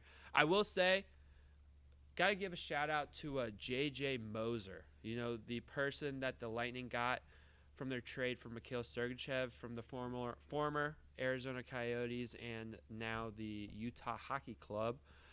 He has 6 points right now, 2 goals, 4 assists. He has the highest plus-minus on the Lightning at a +8. He's been flying all over the place. The Vegas game, he had a goal and 2 assists. Well, I think one thing to note about that Vegas game, because I didn't want to skip over, I just have to get it in. Yeah. The last 2 goals, the one to tie it and the one to take the lead, came off of his stick. Yeah, so impressive. He's just all over the place. And I think the young core of defensemen and just the defensemen in general, kind of remade the Lightning, really focused on that, in the offseason, bringing back McDonough, getting J.J. Moser in that trade. I look at, Perbix is back, Chernak is back, Lilberg is a young player that played some of his first minutes as a pro hockey player in the playoffs last year. And to come back, he has that experience. He's coming back. He's a young, talented player. That new remade Lightning defensive core has been really impressive. I think if the Lightning kind of execute a little bit better on their power play, they're going to keep winning games. I think this is, especially you look at those first 3 games, and just in general, this looks like a more athletic and well-balanced Lightning team. You still got Cooch and Point doing a lot of the work up front. But the second, third, fourth lines, they're giving some production. The defensemen are giving quality ice time. So I've been pretty impressed with the Lightning so far early on. I definitely have until we get to the next game after Ottawa. But that was all about the man in the net. Andrei Vasilevsky was pulled. Rotten night, eh? Yeah. And we don't really see Coop do that often. No, it was pretty. When was he pulled, man? It was pretty early. If I check my second period, yeah, pretty early. So that's just allows 4 goals. He's pulled pretty early. Jonas Johansson comes in. Especially, it's crazy to pull him for Johansson, knowing you have a second game of a back-to-back the night after where Johansson's going to play. So Cooper must have been pretty fed up or saw something that he wanted to save Vazzy from. So. Yeah, that was a frustrating game. I hate to lose to Toronto, man. I hate losing to Toronto so much, and it was sloppy. And this is something that concerns me though about this game is there was somebody who I think I've seen enough. You can probably give him the heart right now. Don't have to even make it a whole season. But Kucherov doesn't score. This team gets blown out. First game he doesn't score, and again, got to continue to see guys stepping up, and we see it in the game after this, but. I don't like seeing that when one guy, your heart and soul right now doesn't score and you lose by 4 goals? We couldn't get in the zone at all in this Toronto 5-3. Or no. It was 5-2. 5-2. Yeah. Sorry. By 3 goals. Yeah. You checked the puck in and then you changed the line. That was all I saw for this Toronto game. Yeah, it's unfortunate, man. It's just sometimes they're a good team. They have some talent, especially in the regular season. They're a good team. So it's when you're coming in an off night. I think this whole road trip, their Lightning were off. This was definitely not their best hockey. So yeah, and then your star goaltender, has a really rough outing. Kind of sucks the wind out of your sails a little bit. Mm-hmm. I mean, we got the New Jersey game, but it even certainly in that game, didn't. we gave up 5. Yeah, I was pretty impressed, man. That next game, but it sucks to win out your sales for that game. But they got off the mat. The Lightning were knocked out, and they got back up, man. They go into New Jersey, another pretty solid team, a team that might be a playoff team, French one. They got Jack Hughes. The ladies love him, and yeah, this was a crazy game. 8 goals scored. Brandon Hagel gets a hat trick in the span of 6 minutes, 6.5 minutes or so. I initially Crazy. thought this was a home game, and I was getting ready for all the hats, and then I realized it was on the road, and I was so sad. That is sad, bro. And then, yeah, dude, what was that 5 goals in the second period? You're down 2-1. You flip that to a 6-2 lead after 2. And then, Johansson gets a little sketchy in that third period. But you still, a shorthanded goal by J.J. Moser in this game. Huge. A power play goal followed by a shorthanded goal in the span of 5 minutes. You got to love hockey, baby. That's awesome. But this was a hectic game, man. Yeah. In the third, it did kind of look like they were going to come back there for a second. It was scary. It was kind of like one of those things where it's like, man, this Johansson guy is so good, man. He maybe should split with Vazzy. Vazzy's having a bad night, and it's like, It was 6-4 with 15 minutes left. Exactly. It was like plenty of time. Oh, Vazzy, I still like you. I am not done with you, Vazzy. That was how I felt about Johansson. Good backup goalie though. He held it down for a long time last year. Yeah, he kept us afloat. Yeah, shout out Hagel to that game. Hagel Bagel. Shout out Hagel. Yeah, so we're gonna have to look back at the film of this Lightning Wild game because we're filming.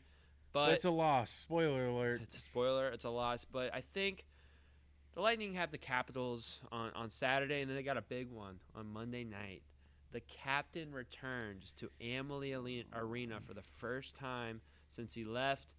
Steven Stamkos is coming back to Amalie Arena, and that's the Lightning are playing the Predators. Predators have had a pretty rough start. Only 2 points, 1-5-0. Grass is not greener on the other side, is it, Steven? Last I heard, I don't think he's got a point since the first game. He scored on the first or second, but yeah, That might have changed. I heard that earlier this week. Man, tough start for them. But yeah, I guess as we're looking at Capitals, Predators, any keys, anything you're looking for? What do you guys think it's going to be like in Amalie Arena on Monday night? There's gonna be a nice ovation for him. There'll be a tribute video. He'll get some alone time on the ice and wave to the fans. The tribute video is gonna be so long. Beat him though. Beat him. Better beat him. Yeah. Do they take care of business? Do you think they ever pan to JBB and we get a chance to boo him? No. I think it'd be kind of funny, And this is a competitive side of me. You can call me jealous. You can call me whatever. I think it would be funny to boo him. Stamkos comes out on the ice, or not when he comes out. You can cheer for him in the tribute, but when he gets the puck on his stick, boos rain. That would be pretty funny. Boos rain down because hey, we appreciate what you did, but we're locked in between the boards and in the periods. You're our enemy now. That would almost be way too coordinated for our fan base. It'd be something cool. Yeah, cheer him so hard during the tribute video and then straight back to booing. That would be awesome. Dude, that's a great idea. You should tell all 20,000 people at Amalie Arena that. Yeah, I won't. Will never go to the game. I promised myself I wouldn't go. I can't see with my naked eyes in person Stamkos in another uniform. Wow. I'm sorry, I can't do it. I look, tickets are only $80. And that's not even worth it. I got trauma to go to sports games right now. Too much trauma in my life. I really want to go to this creamsicle game, man. But I'm excited for the TV3 watch party. It's gonna take me a while to get back on my horse for Bucs games. Dude, they were cheap tickets, bro, for the creamsicle game. Really cheap. Yeah. So if you're going to go support the Lightning this week, 2 games. We'll predict 2 games because I think we'll record before the Avalanche game. 2 games, Capitals and Preds at home. I think the Lightning go 2-0. They're coming off a loss. I think they win the next 2, and I'll say Nikita Kucherov scores 2 goals against the Predators to rub it in Stamkos' face. That would be awesome. I think the Capitals, they are a little bit sneaky, but I think you should take care of business between both these teams. I agree with you. I think 2-0 is a must. You should win 2-0 pretty easily. Give it to me. Man.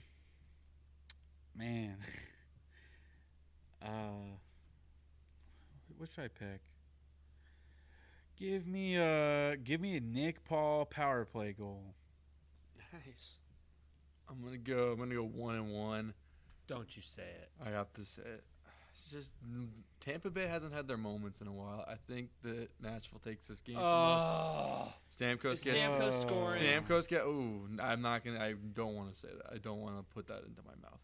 But I'm gonna say that we don't get our little revenge moment there, and Cirelli gets a goal. Here's my prediction for the Tampa Bay versus Predators game. Steven Stamkos, first period goal. The Nashville Predators take a 1-0 lead. The Lightning score the next 4 goals and win the game 4-1. Here's my bold prediction. Stamkos I isn't would even that. getting on the sheet. Oh, he's scoring. No, he's not getting on the scoring sheet. In his office, too. No. I I kinda will wanna see disagree. it. I adamantly disagree. I kind of want to see it. I'll say it.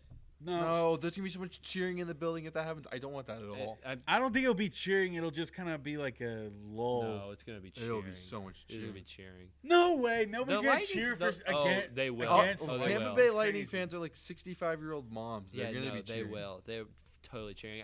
You want to, guys? You might hate me, but if I was in the building and Stamkos scores, I'm cheering. That's awesome. I probably would. Too. Look. Okay, here you go. The duality of man. You have the cheers or the booers. What will you be? Comment down below. Western man. What will you? Okay. What will you choose? Comment down below if you were at Predators at Lightning on Monday night and Steven Stamkos scores a goal against his former team he was the captain of for so long. Are you cheering? Are you booing? Or are you just kind of staying silent and taking in the moment? Let us know. College football. So normally our college football episodes are separate, but for this week, since we're uploading a little bit later than we normally do, scheduling conflicts, midterms at school, job, all that stuff, still post-hurricane, we got to get it in, but sometimes we don't get it in when we want to. But we're not going to split it up because, it's just easier for everyone to find one video. Sometimes if you post the same video twice, you can't find it. You can So again, if you're here and you skipped that on accident and you're looking for pro stuff, the timestamps are in the description. They're on the video. Feel free to skip around. But we're going to talk. Or just watch the whole thing. But we're going to talk USF Bulls football because they came back and got a huge win against the UAB Blazers. Against Dilfer and the Diddler. You know what? Dude. I'm actually kind of sad about. What? Huh? You mean? Wait a sec. Dilfer the Diddler. Dilfer and the Diddler. That's UAB's okay. combo. You said and. I was like, Dilfer diddled somebody too. No. I'm sad Dilfer's not succeed. No, remember Dilfer's dimes? Do you remember Dilfer's dimes? He would go through the best 3 throws of the week on ESPN. Oh no, It was actually awesome. I don't. That Man. actually sounds kind of. I know he was a legend, but I don't really watch. I know I was sad for one thing because I made fun of Jalen Kitna on my Snapchat story, and nobody responded. Oh. Nobody. I thought it was hilarious. People probably don't know who he is because not a lot of I know who he is because I was a Florida Gator fan and I was kind of excited. Well, about you didn't even respond, dude. Maybe I was thinking about you posting that. Oh, maybe that's on me, man. I got a lot of stuff going on Saturday. Sometimes I forget to respond on the Snapchat stories. You're too Sorry, cool for bro. us, man. From me to you, I'm sorry for not responding to your Snapchat story. I would have done it differently. I should have done this actually. I want to do the Kendrick Lamar thing where you post Drake's mansion with the but it's little Raymond dots. James. But it's Raymond James. That would have been funny. Missed opportunity there. Dang it! Missed opportunity. Oh, Will, dude, that would have been so funny. It would have been a banger. Oh my gosh! But instead, I got we one. could have posted that for the game week. Yeah. Oh, dude. Hindsight 2020. I thought of it way after. The only person who did respond to me was why does USF have a pedo on the team? I'm like, it's not even USF in the video. It's hard. They're both green and gold. Like, I can see that. Yeah, but they mistake. weren't wearing gold. They were wearing. I guess USF probably could wear something close to that. They But could. anyways, no. USF, huge win. I haven't been that fired up in a long time, sadly, this season. I haven't been that fired up probably since week 1, to be quite frank. And this was just a gutsy win. It's one of those wins where you start to believe, where you realize that you should have never stopped believing Alex Golish. Never should have stopped believing. It's been a tough season. Don't get me wrong. I'm right there with you guys. It has been a tough losing streak. Some embarrassing losses mixed up in there. But USF found a way to win. And I think you got to look at the defense once again, keeping USF in it. Holding UAB to 9 points in the first half, despite how bad USF offensive was outside of one play, one huge play, 67-yard touchdown. Keyshawn Singleton, maybe new wide receiver number 1. Huge game for him. And then, to keep USF in it, and when they finally figured it out, they're able to roll, and they're able to win by 10 points, outscored UAB. Where was I had it? Yeah, outscored UAB 28-6.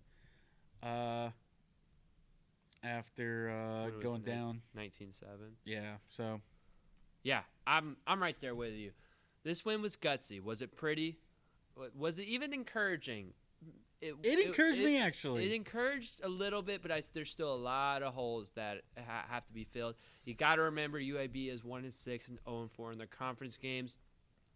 I think 6 losses in a row for them. It's not a great team, and it is what it is.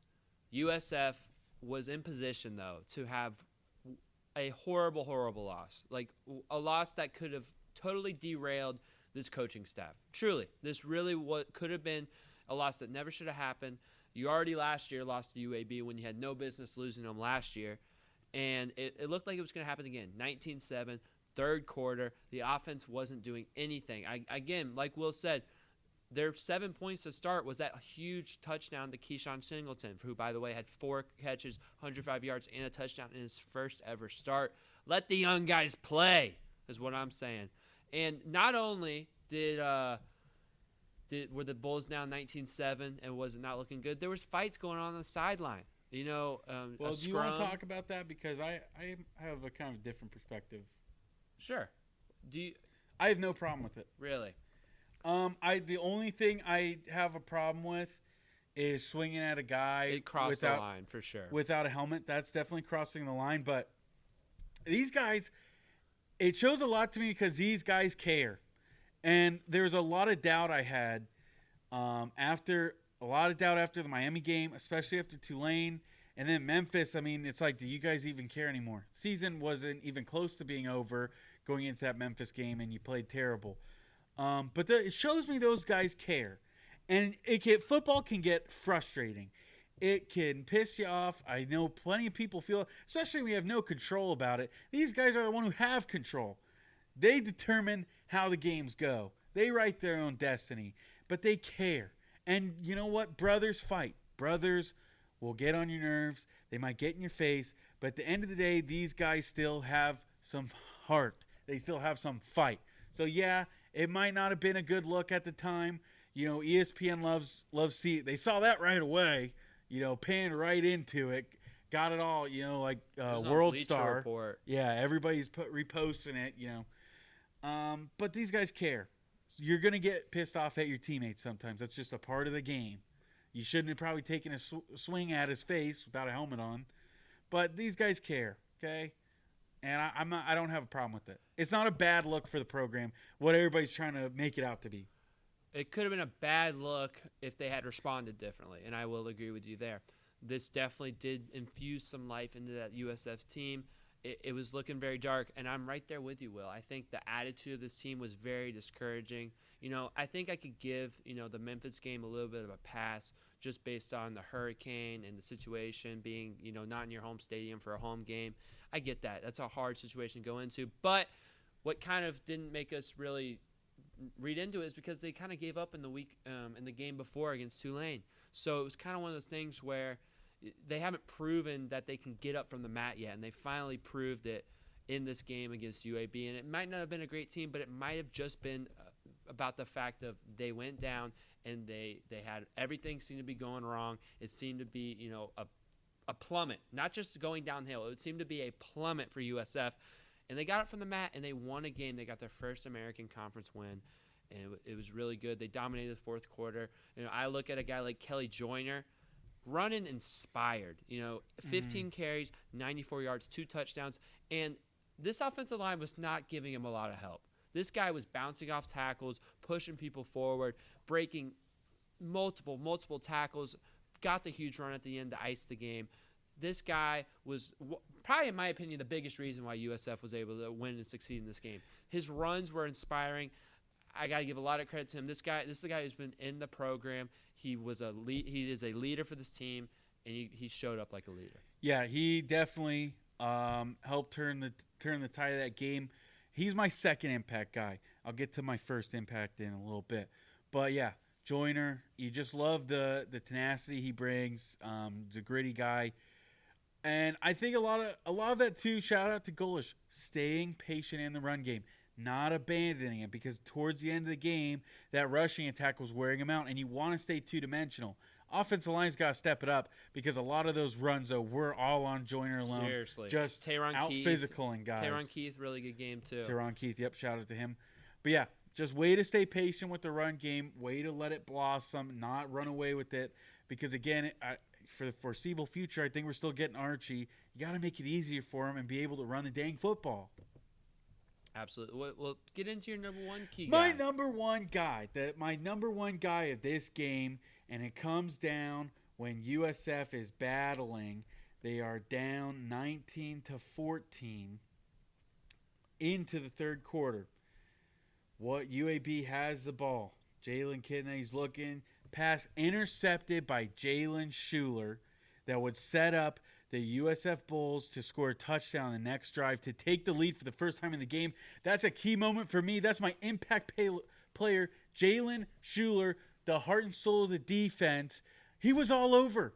He was getting after the quarterback, getting in Kitna's face, making it difficult for him to throw, getting tackles for losses, getting the interception, pass deflections. This guy, he's like Troy Polamalu, man. He's all over the field, and you can't stop him.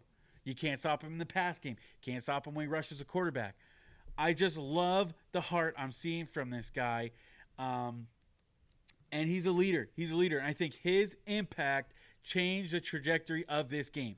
You're down 19-14. Hey, if UAB scores a touchdown there and that driver gets any more points, it's going to be tough. But that interception turned the tide. USF would score a touchdown on the very next drive, and they didn't look back from there. Yeah, that interception put them right on the doorstep, too. It was a huge play. It was one of those, USF had kind of grabbed the momentum back, scoring right before that. It was an ugly drive for USF to get that drive that got them 14. I think they had 3 15-yard penalties that helped them get there. So USF really hadn't proven that they could drive down the field. So to get that impact play, get that interception, put them on the doorstep of taking the lead, really, really cemented how much momentum they had. Another guy on defense, because like you said, the defense was really good. Jalen Kitna, whether he's a diddler or not, he's got a lot of talent. He was, I think, a 4-star quarterback. UAB played with some confidence. They're trying to get their first conference win. They're playing, for their coach. This is, do or die for them.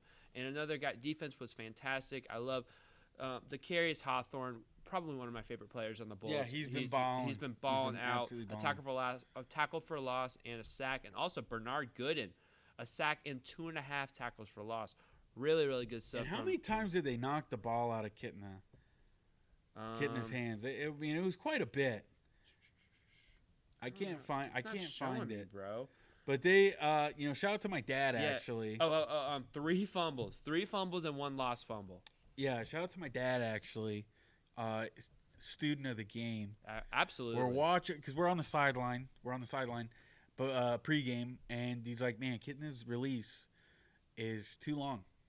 takes too long to throw the ball. Wow. If USF can get after him, that's a way to strip the ball out. And sure enough, they were able to capitalize. Is your dad kind of like LeBron James? He's like, I always knew Jalen Kitten was going to fumble 3 times against USF. I don't know, but it was just, it was like nice foreshadowing there. Yeah. But it's like Tony Romo. It was like a Tony Romo moment for my dad. Oh, To- Jim. Tony Romo. Jim. That's a good reference. Oh, Jim, I don't know, Oh, Jim, he looks kind of a homie. Yeah, defense was really good. Bryce Archie, solid. Definitely got better as the game went on. Still want to see them give this guy some intermediate passing game. Give him some route trees in the middle of the Hey, field. that deep ball sure is sweet, man. The deep ball is sweet. Also, Catch the ball. Catch the ball, USF. That was ridiculous. The USF receivers, the drops are ridiculous. we still never got clarity on that illegal touching.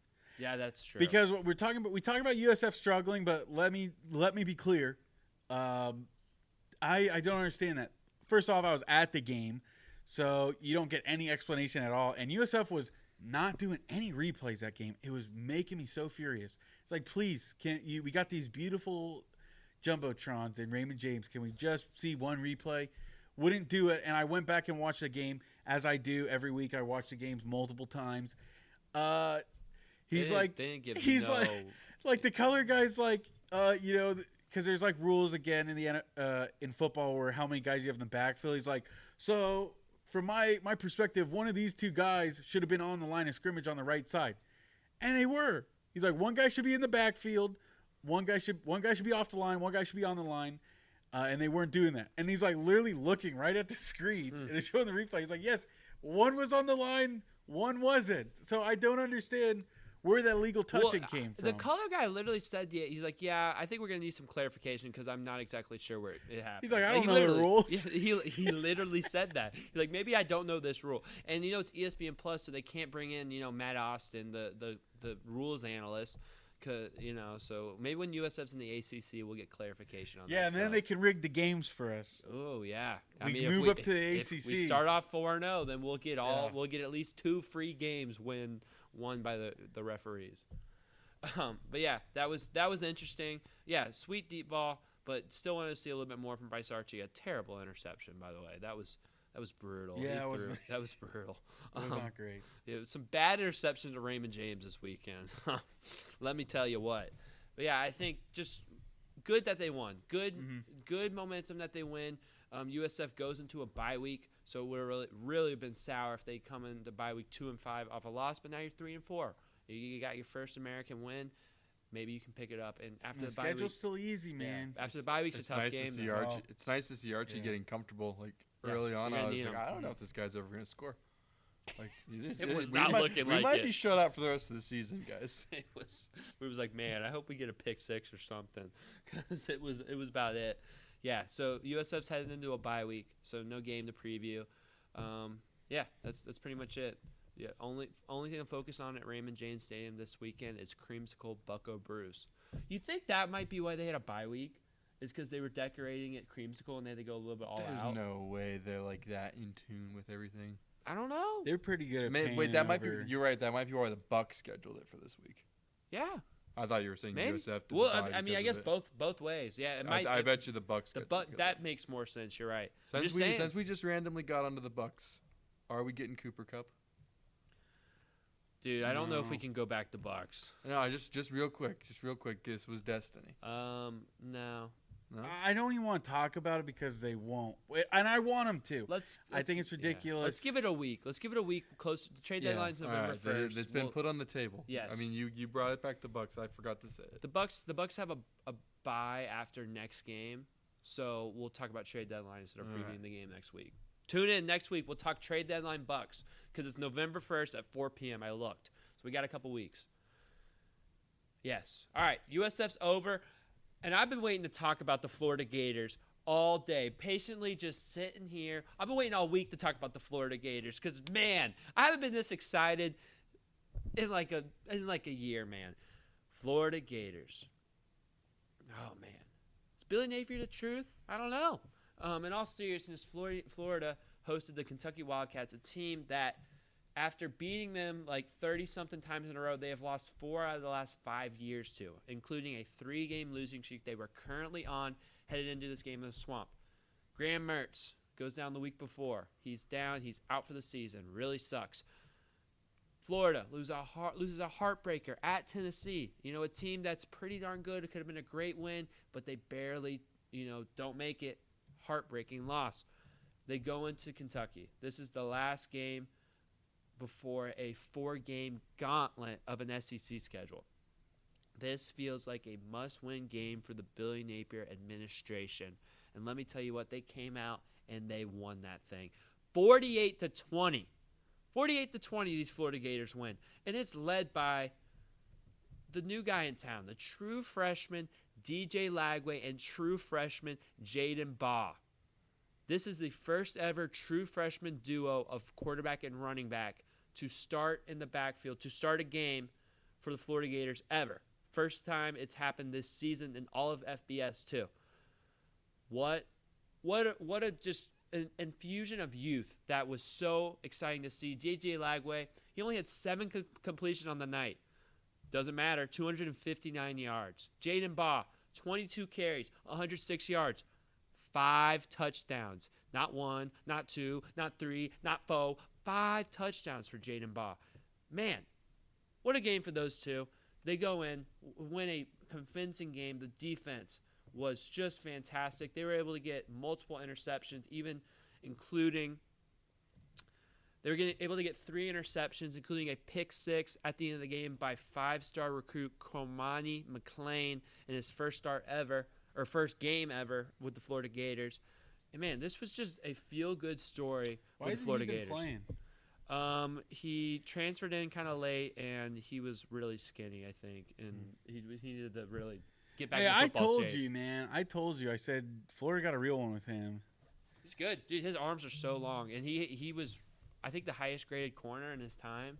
In a PFF. But yeah, this was. I mean, what do you got, guys, for this game? Nothing. Nothing. I mean, I think if I'm a Florida fan, I'm feeling pretty happy after last year where Kentucky ran all over them, and I feel like the Gators were able to turn the favor, almost 500 yards of offense, and about 200 yards of rushing. So that probably felt pretty good. Jaden Baugh does look really amazing. Enough with the trick plays, Bert. Run the dang ball. I've been waiting to say that all week. The blind Yeah. side reference. Run the ball. 5 touchdowns. Wow, that's just crazy. This Elijah is a- Badger. Goodness sakes, dude. This is a have your cake, you need it too kind of game for me because you got the blowout. You're up 27-6, but then just then you let Kentucky come back to 27-20. So you're starting to bite your nails a little bit, but then in the end it's a blowout. It's a beautiful game for you. Have It's your beautiful. cake and eat it too. Yeah, and this was, honestly, you got to give a lot of credit to this Florida Gators defense because they gave up 20 points, but 7 of them was on a kick return to Barrion Brown, one of the best kick Did that kind of returners in the scare you when country. they housed that? Like you thought, It was maybe. it was the touchdown after halftime where it was 27-20, where it was like, come on guys, let's not do this again with Kentucky, because also Kentucky scored their first touchdown on a beautifully, perfectly executed flea flicker. So really, Florida only let Kentucky drive up and down the field for 1 touchdown, 7 points coming out of halftime. So yeah, it was really good because it was the immediate drive after. Lagway leads him down the field, hits a deep ball. Baugh's running. They let DJ Lagway run too. I'll pull up and see how many rushing yards he had because that was a really good wrinkle in the game plan. Early on, they let DJ Lagway run for a couple times. He got some big rushes. He actually had 10 carries for 45 yards in this game. So letting DJ Lagway in this game run the ball was really impressive. Like Will mentioned, Elijah Badger, 3 catches, 148 yards. He is leading the nation in yards per reception out of anyone. So that's like a pretty niche stat, but got to shout out Elijah Badger, the Arizona State transfer. All these good players at Arizona State, and they all do really well anywhere else except for at Arizona State. But yeah, really, really, really good stuff from the Florida Gators. This was an encouraging game. I love what I saw from DJ Lagway, especially after he threw an interception. He went back down and he slung that ball. And a lot of credit to his coaching staff. The defense was ready. They've been ready since the first bye week. so impressed with him. Austin Armstrong, Ron Roberts. I know we've given him some strife on the show. Fantastic job with this defense. Playing young players, rotating people, having some people play really, really well. Shamar James, Jason Marshall went down, but he's been playing good. Sharif Denson, George Gums Jr., really, really good. Caleb Banks, Tyreek Sapp, Desmond Watson. The defensive line has been fantastic. And like Will mentioned, Kentucky wants to run the ball. They want to run the ball all over you, and Kentucky really didn't have much. I mean, 144 yards rushing, and I mean Florida did a really good job. So you got to shout out the defense. The offense, had the big plays, did what they needed to do, and it was just a really good game. It gives you confidence heading into this gauntlet of this 4-game SEC schedule. That maybe Florida can chuck a couple wins in there, and maybe it's time to look positively in the future of Florida Gators football. Do you really want to give Billy Napier one more shot? So even at 6-6, you want to give him another go? If he goes to a bowl game, I think he got to. But he already's gotten them to a bowl game. So yeah, but that was different. That wasn't with the schedule that they have this year. I mean, that year they had Vandy, they had South Carolina. They had 2, I'm pretty sure. It's still SEC schedule, man. I'm just saying, but it's not this one. This is, for all intensive purposes. With the NFL quarterback. One of the hardest schedules ever. And he's got another NFL quarterback. And that's a big reason why you would give Billy Napier another year is because you don't want to lose DJ Lagway. You don't want to lose Jaden Bob. That's why you bring in Lincoln Riley. You think Lincoln Riley's coming? That would be great. He kind of has a relationship with Lagway, man. Okay. If Lagway transfers, I will bet the house on USC. Really? That's not a horrible pick. I'd be fine with Lincoln Riley, but I don't think he's gonna leave USC. He's got way too much money tied over there. But my ideal situation is Billy Napier leads them to 6-6 or even 7-5. I could see them winning both Ole Miss and LSU. I really could. I'm not gonna bank on it, but I could see it. What's more likely in your opinion to happen? Because I think you're for sure getting 5. But where do you get the 6th win? What's more likely, LSU or Ole Miss? I think the most likely? I think Ole Miss is the most likely.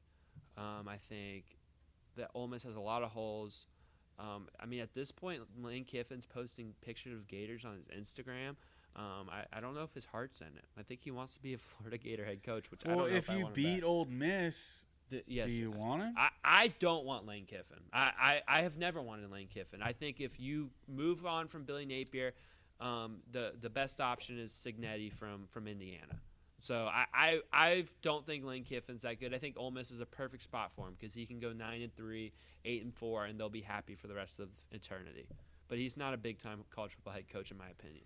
I actually agree. So, but my thing is, I think if you keep Billy Napier, he keeps recruiting, he has these young players, and administration forces that man to get an offensive coordinator. That's my ideal situation at this point. Either get Kirk Cignetti or you have Billy Napier and you have a new, solidified, maybe from the pros, an offensive coordinator that you pay a good amount of money. Kind of like what happened in Ohio State, where Ryan Day was pretty much forced to have Chip Kelly become his offensive coordinator. I want something like that to happen at Florida. So that's what I'm kind of looking at and what I think will happen, hopefully. So because I do think Florida's going to get that 6th win. I really do. I like I said, 2 games back-to-back, Ole Miss, LSU, because Ole Miss is first. I think if you win that first game at Ole Miss. LSU's first. Yeah. See, that's the tougher game, but that game will probably be a night one. That will be a little bit more of an electric atmosphere. Ole Miss is a noon game. I can see Florida winning that one. The poll is ridiculous, man. LSU has somehow gotten to 8. They are not the 8th best team. I'm sorry. No, they got a good win against Ole Miss, but again, that's kind of like a mid. But you're beating Ole Miss. Yeah, the battle of mid. Yeah, well, LSU's got a tough test this weekend. Also, you got to remember, Florida has lost to 3 top 15 teams. Maybe 3 top 2. No, A&M's 14. But they've lost to 3 really good teams. Miami's better than you expected. Texas A&M's better than you expected. So you got to give some grace to Billy Napier, especially if this team keeps looking like this. Because even in losses, even the Tennessee loss, that looked like a good team. And I was frustrated with some of the game management Billy Napier did. But at the end of the day, he had those boys ready to play, and they played really well. So that's what I'm looking at, where I think Billy Napier, I was to tell you what I think will happen, I'm not 100% on this. I think Billy Napier will be the head coach of 2025. Crazy. I say you cut your losses. Do we want to talk about history? History. The Florida State Seminoles are history. Yeah. First time ever losing to Duke. Yeah, first time ever losing to Duke. That's the Florida history I was State referring to. Seminoles, man, go up to Wallace Wade Stadium against the Duke Blue Devils, and they fall short. And I think what's frustrating, what makes me the most frustrated about this season and how, this game in particular is we've seen Florida State be really bad. We've seen them get blown out. We've seen them lose to G5 teams. We've seen them lose at home. We've seen them lose in another country. It can't get any worse. But then you play a game like Duke, you go 5-1, but when you look at their offensive production, and you look at the teams they've won against, and you look at the quality of those wins, this Duke team is not very good. And they even showed it on Friday night.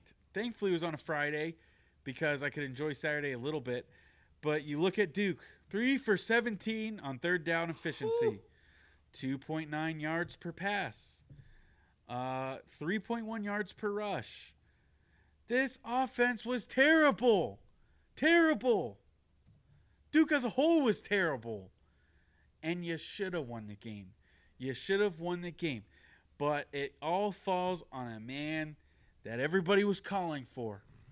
Maybe not somebody speaking right now, but everybody was calling for his name, Brock Glenn.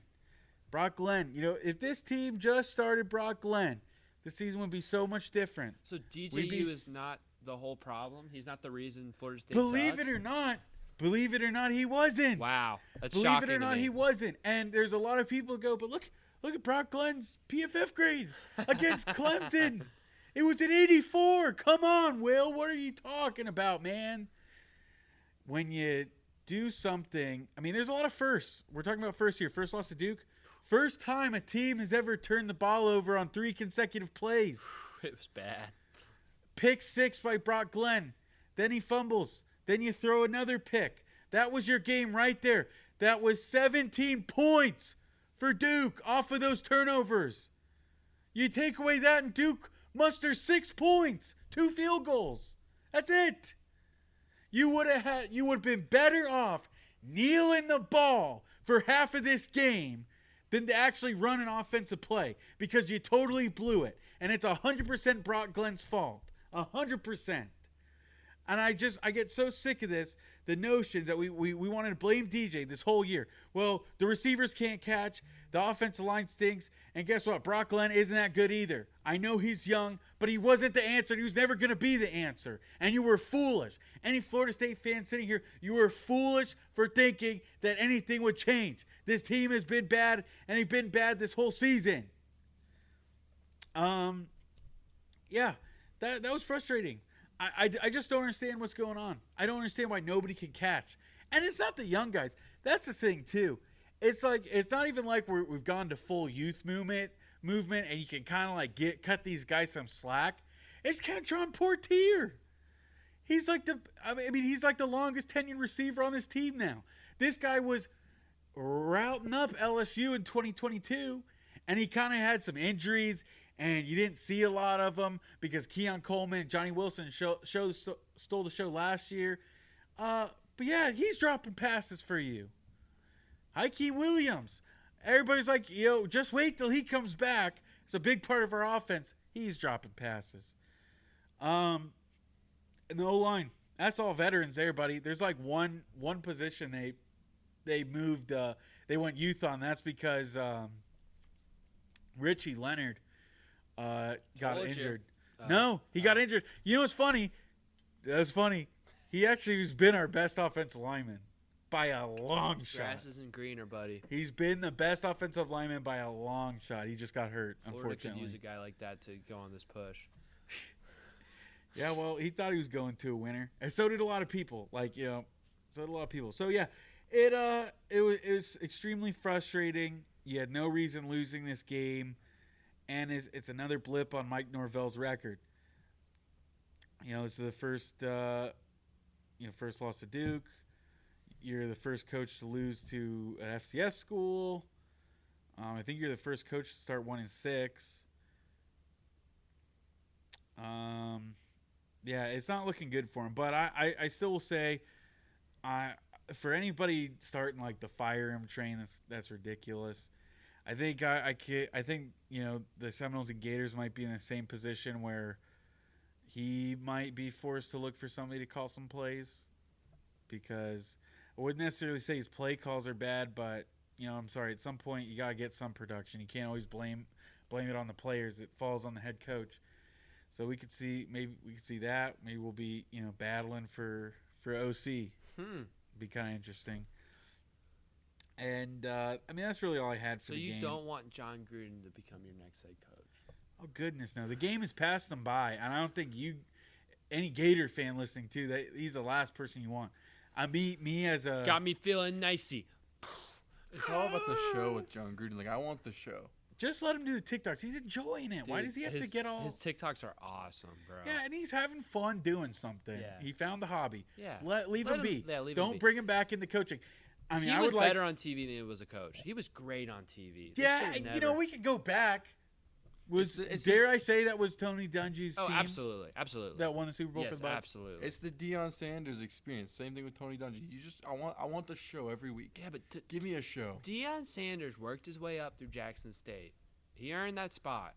No matter. Tony Dungy worked hard. Like, and hey, CU's two. He went on his way. CU's one win away from a bowl game, and I think honestly that should give Deion Coach of the Year. You turned a 1-11 school into a Power 4, bowl team. That's pretty good. I'm doing it an unconventional way. Mm-hmm. I'm a John Gruden fan. Where John Gruden goes, I'm going there. No, too. there was like a week there where I was all in on John Gruden to the Gators. But again, I think Billy Napier's staying. But yeah, there's a game this week for this team. Oh, I was just gonna. The 3 turnovers on 3 plays was insane. I haven't been able to catch all the FSU games. I gotta watch the film back, but you don't get the live experience of FSU very often because they haven't been very good. So it's not really fun to tune in to watch to see them lose. It's pretty hard to watch. It's pretty hard to watch, but it was Friday night, so I'm like, I'm gonna watch some. I had some baseball on and I had some Florida State on. The 3 turnovers on 3 plays was insane. You throw that pick 6. Brocktober is officially over before it even started. Yeah, they're gonna give them some more chances. It's just, I just want to make it clear, and I told you guys this. I told you listening from the start. You shouldn't put all your faith in him because, again, there was a reason he didn't start. There was a reason for that. It wasn't some conspiracy thing with NIL. What's it? The NIL. Yeah. And the battle's end. It wasn't some conspiracy. There's no boosters telling Mike Norvell who to start and who to bench. If he was truly better, he would have started. So you think the coach knows the best player to play? Yeah, Wow. I actually think that, believe it or not. That's crazy. Some of the people at home, they doubt that. That goes for our other sports that we cover. Bucs. Anyways. Yeah, but yeah, this it sucks too because you put yourself in the shoes of an FSU fan. First off, I'm feeling really sweaty and ugly. And second off, sorry, dude, you cut us straight. That's not cool. Other than Will. Will's the most handsome FSU fan in the land. But you put yourself in your shoes. I'm watching these pit highlights on the sideline. I didn't even hear it. I'm sorry. You put yourself in your shoes, and it's like those 3 plays, like you said, completely ruined the game. You lose 23-16. You had a chance. You're in it that whole fourth quarter.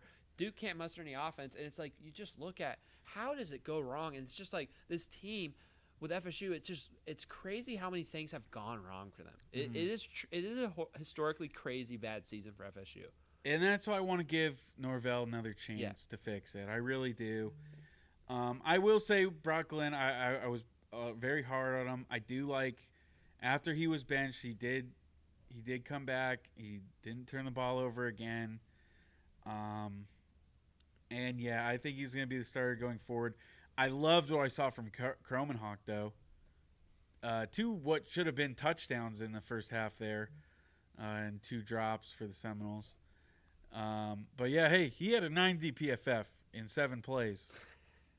Oh, Is man. he the answer? Oh gosh. But no, We're doing it he's again. look. He showed some. He definitely showed he's got a beautiful arm, very accurate. But again, he's just not quite. The pocket presence isn't quite there yet. But I'm excited for him. I really am. But right now, you gotta just roll with Brock.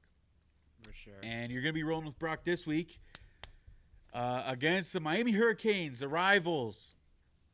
And look, if we're gonna talk, do you want me to be serious? Do you want me to be serious? Do you want me to be unserious? Maybe a little bit of both. Yeah, a little bit of both. The dog poop's been eaten. The Oh. dog poop was eaten. Wow. It was one of the curses on the Florida State Seminoles. 321 Noel on Twitter said, and I quote, before the Boston College game, he said, if Florida State loses Boston College, he would eat dog poop out of a red Solo cup. He never did. He deleted his Twitter. I shame on Barstool. They kind of doxed him and were like going after him. It's like, dude, it's not that deep, okay? It's not that deep, okay? He said something dumb on Twitter. But I think that kind of cursed the team a little bit. They beat Cal. Curse the state of Florida we were talking about. Yeah, a couple hurricanes, this and Yeah. that. It cursed them. But somebody this week on video, 100% real, no cuts, no edits. He ate a piece of dog poo out of a red Solo cup with a spoon. So maybe the curse is I lifted. thought that was a fake video. No, that was the first one. Oh. This guy did it. He faked it. But there's a second guy who did it, and it was real. I think it was like a pledge. Poor guy. He probably was like, they're probably like, you got to do this, dude. You got no choice. That's crazy. We're going to lock you in a closet or something for a semester. Good for him. He And took good for one. him, dude, because, now you have a story to tell. Do you know when this happened? This was either Sunday night or Monday night. So it could have been after the Bucs game. Actually, I think it was Tuesday night. All right, see, we're good. I think it was Matt's Tuesday good. night, Yep, actually. we're uncursed. We could be uncursed. We could be uncursed. But in all seriousness, the Seminoles play Miami, the hottest team. Everybody's talking about them. Everybody talks about Cam Ward this, Cam Ward that. Yeah, if you want me to give you my honest opinion, Florida State's probably getting steamrolled. And it's going to be uncomfortable. I'm going to be pissed off. I think, there's some things to think about. You think about how Miami was, bless you. Bless you. Miami gave up 38 points to Cal. Florida State was able to hold them to 9, 3 field goals. That makes you think. But the real problem is the offense. Can't catch the ball. We can't block. Can't get a run game going. One thing that gives me hope is I hate to say this, Cam Davis, true freshman. He looks like a man amongst boys. I know you guys have seen him. He looks like he's played 10 seasons in the NFL. Yes, you have. I've talked about this guy for a while. No, I know. I don't like when you talk about him. Oh. No. He's just But a good, big good, old good. man. He's a big guy. He's a big dude. He's hurt. And I'm actually not upset about that because he's a true freshman. I think he's got a lot of learning to do and growing. And Mike Norvell just simply refuses to use Lawrence Toafili. And I hope that we use him a lot because he is great in the pass game, and he is by far the best running back we have. I don't know why Mike Norvell has been so weird about him, to the best word to describe it. So hopefully he gets more touches. That kind of gives me some hope. But the offense as a whole, it doesn't. I hate to break it to you. But if we want to talk about magic, we want to talk about luck, we'll see what happens about the curse. Okay, so here's the thing, right? It's college football, the best sport on earth. Anything can happen any Saturday. First thing going in USF's, I reversed the letters. First thing going in FSU's favor is it's at Miami. And quite frankly, I think Doak South is what they call it. quite usually. frankly, I think the fans taking over the stadium, Miami does not have a great home field advantage. I think getting away from Doak has been the best thing for FSU. Even if the games haven't gone good, I still think not being at home where if something goes wrong, you can get booed by your own fans is a good thing. And I think that energy from the Miami fans and just from the Miami players. All 15 of them. Yeah, exactly. It'll be full. Miami fans are bandwagons. They'll get out there, and FSU fans will travel. That's for sure going to happen. But I think being on the road is going to help this team. I really do. I think that it's gonna being out there, having all those fans kind of like hating on you. It might like bring them back to the place they were before this season. Like you go out to Duke. See, the problem is they're gonna have too much FSU fans there, and it's gonna be like a home game. It always is. I'm telling you that the Miami fans are bandwagon, and I think the FSU fans, if you're on the fringe, you're not going to this game anymore. I don't know. They filled out every game so far. I'm telling you, Miami fans are going to be out there and going to be raucous because they're just annoying like that, and they're bandwagons. But seriously, I think that you being out there, there'll be enough Miami fans where they're going to feel the hate from the Miami fans. And it might be one of those things where it's like you're looking around and you're like, man, they still love me. But instead it's like they still hate me. And it kind of like brings your swagger back. And I don't know if this makes sense, but I kind of feel like it does. Like the hate and the spark from a rivalry game might bring them back to, just playing ball. And I think there's been so much just pressure and, things go wrong. It's unraveling. Like I think these FSU this weekend could just go back to playing ball and simplify it. And the rivalry magic, anything can happen on any Saturday. That's not us being silly. That is just college football. Vanderbilt beat Alabama and took the goalpost to the river. That happened this year. Arkansas beat Tennessee hours later. That happened this year. Florida State could most definitely be a banged up, battered, or not banged up. I'm like vulnerable is the word I was looking for. Not battered. Sorry. Vulnerable Miami team, a team that should have 2 losses right now, a team that, again, 3. Yeah, a team that has shown in pretty much every ACC game, a way to be beaten, and I really do think, and also this is a big game. When they played Florida, they had some expectations, but they were just going out to play. There's so much pressure on them to win this game because if you're Miami and you lose to FSU on this year, I mean, that's a horrible look. So, I know everyone's waiting. Yes, I'm cheering for FSU. I'm cheering for FSU because the Miami fans made me so mad in Raymond James Stadium and on our stupid. Yeah, look, that's what I'm doing right now. Clip it. Because I can't believe how annoyed I was by the Miami fans. So I'm cheering for They're FSU. terrible, and they're probably in the comments right now. I don't know how they found this for the USF one. Well, he was on the thumbnail. So I didn't put any hashtags though. Maybe that's what I'm saying. I'm just convinced that the tens of fans who follow Miami are jobless and they just sit on their computer all day. That the 2 and 2 kind of go hand. Miami fan, classless, jobless, mixed up together. So you're probably here right now. You're probably listening. And I like your sentiment. I actually really do. It kind of fired me up a little bit. Let's go. And, and this is the thing. And this is why you Miami fans are the absolute worst. You sit here complaining about why aren't we, top 5 or top 3, It's like look at your strength of record. Look at your strength of schedule. They're not the same thing. They're 2 different things. You struggled in teams you should have beat by a lot of points. You've had plenty of questionable calls go against or go your way rather than against you. You can argue about how you didn't get calls last year, but still, you were 7-5, pretty terrible. Yeah, you ran the ball when you could have just taken a knee. Yeah, you did stupid stuff like that. So I really don't want to hear about the calls. Look at how you are. You definitely are not as good as you think you are. Your defense is not championship level.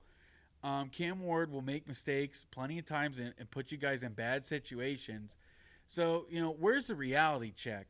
And back to your point, by all means, I think Florida State's defense can keep them in this game somewhat. Got to make some plays. But it's really the offense. That's where I just don't believe in Florida State. I don't believe in it. Defense got to get some turnovers. A strip sack on Cam Ward. If you hit the guy early, it's a whole different game. Yeah, pop him in the mouth when he does that nonchalant stuff. Seriously. Pop him in the mouth. If you hit him early, it's going to be a whole different game. We're not saying, hit him early. And okay, I think we can. Are we ready to predict? I'll start. Yeah, I hope you're here, Miami fans. Though, please. Thanks for the views, guys. And we love your little comments. Thanks for driving me to become an FSU fan for a week. That's how bad you guys are. Because you're classless. You're classless. Classless. So, All that being said, I'm gonna take Miami. I'm rooting for FSU, but I'm gonna take Miami. I'm gonna take Miami. 27-16. You know, I think I'm gonna root for Miami or for Florida State too. Actually, All right. Yeah, I'm gonna root for them Wow. too, but I'm taking Miami. I think what scares me the most is so far what I've seen from Twitter is, you know, they're still salty about Florida State going in 2 years ago and whooping that tail 45-3 on their home soil in front of, you know, a small crowd. In front of tens of Miami fans. Those three guys went home just devastated. We're so mad. And They went I think home. that's in the back of their head. That was an At embarrassing loss. At least they didn't have to go to work on Monday. Yeah, they just had. That's the worst part. That's probably the worst part about being a Miami fan. you just It's like we laying got it. work, we got stuff to do, we got family. These guys just have a whole week to just think about the game. They're just thinking about it. They got nothing else to do. Yeah, I feel for them actually. Now that I think about it. Yeah, I just think that's in their head. It's really funny too how they're rocking the all black uniforms, saying how this is a funeral for Florida State. They're 1-6. This is like your best chance of beating them. They're dead, bro. This They is your are best already dead. chance. They're already dead, guys. They're already dead. Stop! He's already dead. I think though they'll probably try to send the message. I could see something like 50 to 13. Wow. All right. Whoa, okay. Yeah. But hey, good for you guys. You finally get us when we're down. Not when we're of equal strength. You certainly can't beat us then. You have to get us at our lowest. So I applaud you for that. I was going to go with the Seminoles scoring 13, but you know what? I'll raise it. I'm going to go 45-16. 45-16 Hurricanes. Well, we'll still real quickly. We'll talk a little college football just for the viewers at home because I want to see you Miami fans in the comments. I would love. I want to to see it. What are your thoughts on? It got me Miami? fired up. Speaking of Miami, they had a crazy game last week. Craziness started on Friday night. BYU barely escapes Oklahoma State. We were asking what happened to Oklahoma State, and apparently they wanted to almost beat BYU in Provo, but the BYU pulled it out at the end, 38-35. Miami thriller at Louisville, 52-45. Had to take away a scoop and score by the hair of their chin to get out of that one. Any games that stuck out to you guys? I mean, I know we got Alabama, Tennessee. Any thoughts on that game? I think you have thoughts, right? Yeah, Go I mean, Tennessee. I'm sorry. You can call me SEC hater, this and that. I will wear it with pride. I just think neither team is that good. I think Alabama, I'm sorry, they're just and it's nothing like, again, people take it so seriously, like Nick Saban. I mean, people glazed him when he was there. I mean, yeah, he won a lot of national championships, but now he's a deity. And, it's just Alabama just didn't have that great of a team. They didn't really have that great of a team last year. You look at who they struggled. They struggled with Auburn. They needed a miracle. USF. They got housed by Texas at home. Throw in a couple others in there. I mean, there really wasn't a good team. And Kalen DeBoer's first year, obviously there's going to be some hiccups. But, I mean, that doesn't mean he's like some bad coach and they care about TikTok. Like, what a stupid thing to say. I can't remember who said that. Oh, yeah, that was – yeah, their beef – Alabama's beef with Kellen DeBoer is so weird. Like, he's obviously not going to be Nick Saban, and he's obviously not trying to be Nick Saban because he would just fail. He'd be a cheap copy of it. He's trying to build his own team, program. yeah. It's and he's successful. Look Yeah. at what he did in Washington. And, I mean, he was very, very close to winning both these games. I mean, again – two teams that right now are ranked. And, I mean, you lose on the road to both. No. Yeah, you lose on the road to both these teams. So the sky is not falling for Alabama. You'd like to see a little bit better from Jalen Milroe. I think he's capable of more. And, I mean, Tennessee's got really good defense. And it made me feel a lot better about Florida almost beating Tennessee because it was like, this is a good team. They got a good defense. Offense was very much sputtering. But they got it together. That's a big win for them. That kind of probably – that was the battle of who's going to, be the 11 or 12 seed in the playoff, in my opinion. So that's a big win for them. Georgia, Texas. Okay, yeah. I actually You know, it's crazy. I What? was kind of more focused on the Gators game, That's awesome, man. and I didn't really watch this game Really? as much. So That's I awesome. missed the bottle throwing. That was crazy. That You was guys upset Matthew McConaughey.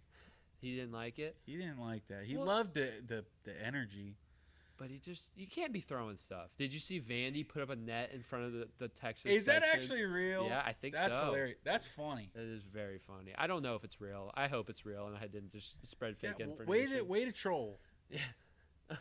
No, seriously, that's awesome. Love Vandy. I'd love to see him go get another big win. But Texas, Georgia just came out and sucker punched them. I was Saturday. I was kind of getting the feeling. I was like, man, too many people are picking Texas. I had the feeling Georgia was going to come out. You know, Trevor Etienne run the ball. I think Texas had 7 sacks on the combination of Ewers and Arch Manning. Yeah, that was just typical Georgia defense. Kirby Smart masterclass, unfortunately.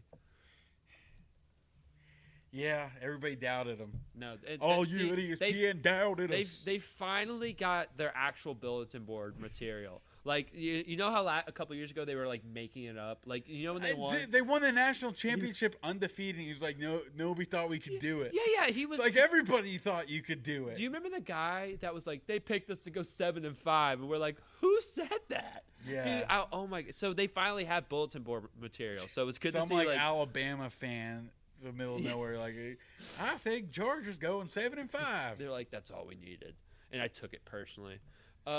Anything else? Week 8, or should we dive into week 9? Is it? I'm proud of Iowa State. Like They pulled that out. They're 7-0. Like let's put them in Dude, the playoffs. UCF choked that. That could be fun. UCF choked that. I wish Iowa State and BYU for the Big 12 championship will just be so weird because they don't play each other. That'd be cool. It would be cool, but CU's in the mix. yeah, but the problem is Iowa State. Okay, we can look at schedules right now. Iowa State. I just looked. They haven't played anybody good, And but they it's a still good don't story. play anyone good. They play Texas Tech, they play Kansas on the road, Cincinnati, at Utah, and then Kansas State for the last game. That will be Okay, they got that'll- Kansas State. Kansas State's a big game at the end of the year, and then you go back up to BYU. BYU doesn't have much on their schedule either. They're at UCF. They got to go across country, so that could be a struggle for them. At Utah, Kansas at home, at Arizona State, Houston at home. All those Yeah, teams they should could win. win So out pretty I could easily. see Kansas State beating them at the very end, and Kansas State gets in instead of BYU, or instead of Iowa State. But yeah, it's kind of like I don't know. The good teams in the Big 12 aren't really playing each other. But that's what happens when you have like 15 teams in your conference. Not everyone gets to play everyone. That's the worst part. Yeah, it is. So it'll be interesting. It's gonna be worse for the SEC because at some point they're just gonna say, you know what, we're having our own playoff, and we're just gonna claim a national champion from the conference. Well, that's what they used to do. The writers just be like, yeah, I'll take Nebraska for the championship. And I that's- haven't even heard of USC out there on the West Coast. Yeah. Takes 8 days by train. So They they had must not be that good. They must You not know, be. I was watching one. Okay, this is really random. Sorry, one tangent. I think it was LSU in the early days of the SEC, and they took like a 6-day train ride across the country and played 5 football games. That's crazy. 5 football games, 6-day train trip. That's crazy. That's what we're at right now. That's wild. I didn't even know that. Good for them. All right, week 9. But yeah, and some writer. I don't even know if they won the Natty that year. Like some writer, like Did the writer know that they took a 6-day train trip? 5 days. there's no Twitter. There's no Twitter. No, they didn't have any memes back then, bro. Yeah. So week 9 has already started. Pitt got a big win over Syracuse, 41-13. 3 That's pick sixes crazy. in the first half. I was chuckling because while I was looking at the box score for FSC, It was flashing. yeah, well, it was showing like highlights, and one of the highlights, I'm like, what's this one? And it's like Kyle McCord just like tripping over himself. Really? James Dude, Winston. I'm shocked, dude. Syracuse was a 1-loss team coming in. Pitt's now undefeated. I think 7-0. Narduzzi's not a bad coach. No, man. he's solid. He's had Pitt be pretty competitive. Pitt at SMU next week. That's an It's interesting gonna be a big game. Yeah, that's a fun game. ACC, man. ACC ball, baby. It just means less. Yeah, apparently. Friday night. Biggest game of the weekend, in my opinion. Yes, huge game. Boise State, Heisman, dare I say, favorite, Ashton Jeanty heads to UNLV, a battle of one-loss teams, a battle of teams that could potentially be your playoff group of 5 contenders. It's in Las Vegas. I think they play in Allegiant, right? Yeah. Yeah, they do. Allegiant Stadium. Let's maybe that'll get a good crowd. That'd be awesome. That would be so fun to go to that That'd game. be a fun game. That would be such a fun But yeah, game. a lot of people said after the their quarterback does the weird NIL back out thing. Yeah. A lot of people said they didn't have it in them. That their season was over, and then they go and beat the brakes off of Fresno State like 59-14, and they're 6-1. I mean, the only reason why Boise State's ranked and UNLV isn't is because Boise State has a pretty quality loss to Oregon. UNLV lost to Syracuse. That's why they lost it. When they were but ranked. I want That's to not say a bad it wasn't loss. a terrible It was loss. overtime. Yeah. Overtime. Yeah, so like I mean, they're that close to being right at the same level as Boise State. Oh yeah, so this I is a think great could be game. a great game. Let's see, can they shut down Jeanty? Great game for Ashton Jeanty to have his Heisman moment. Give me Boise State. Yeah, give me Boise State. I think they just might do it. But you know what? Like, I would not be surprised. No, would not if be I'm picking an surprised. upset of the week, if we do that this week, Yeah. I'm picking UNLV. All right. I'm going UNLV, baby. Home field advantage. Okay. All right. Saturday, big noon, Nebraska at Ohio State. Is anyone giving the Cornhuskers a chance? I'm not. After last week now. Oh, man, that was a brutal game for them. Big game, college game day, MetLife Stadium. The Navy midshipmen will host the Notre Dame Fighting Irish at noon, ABC. Joel, start us off. Navy. We'll do it for the country. I would love to see Navy win. I just think they're going to disappoint me. I think Notre Dame's going to win and they're going to cover. Yeah. Yeah, Notre Dame's based. Washington goes to Indiana. Signetti ball, baby. Indiana. Oklahoma, Ole Miss, stacked noon slate. Oklahoma, Ole Miss, what we got? I think Oklahoma's one game away from Venables meeting with the AD in the end zone, and they're telling him he's not going back in the locker room. So, yeah, I think Ole Miss might be the team to do that. All right. I'll go Oklahoma. Do it for Baker. Dude, Ole Miss is wearing the Motel 6 black light helmets. Give me Ole Miss. Illinois goes to Oregon. CBS gets a little splash 3:30 game. Illinois at Oregon. Give me Oregon. Illinois covers. -22 for Oregon. Illinois is going to cover. You know, me personally, I think Oregon's going to win, and I think we're going to kind of find out what Illinois is made of. And I've yet to believe in them. I think they're going to finally show me why I haven't. I got to go Oregon. They never lose when I want them to lose. All right. Joel, does UCF beat BYU this weekend at home? No, I'm sorry, UCF. Wow. If I want UCF to win. I'm a secret UCF guy, but they're not going to win. If Joel doesn't pick a UCF, no one is. Give me BYU.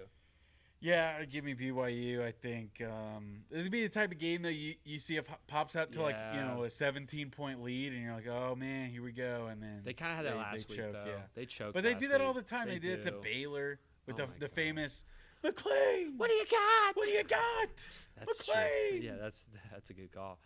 Fun game, 3:30. Alabama, will they bounce back at home against Missouri? What do we got, fellas? Yes, they will. Alabama.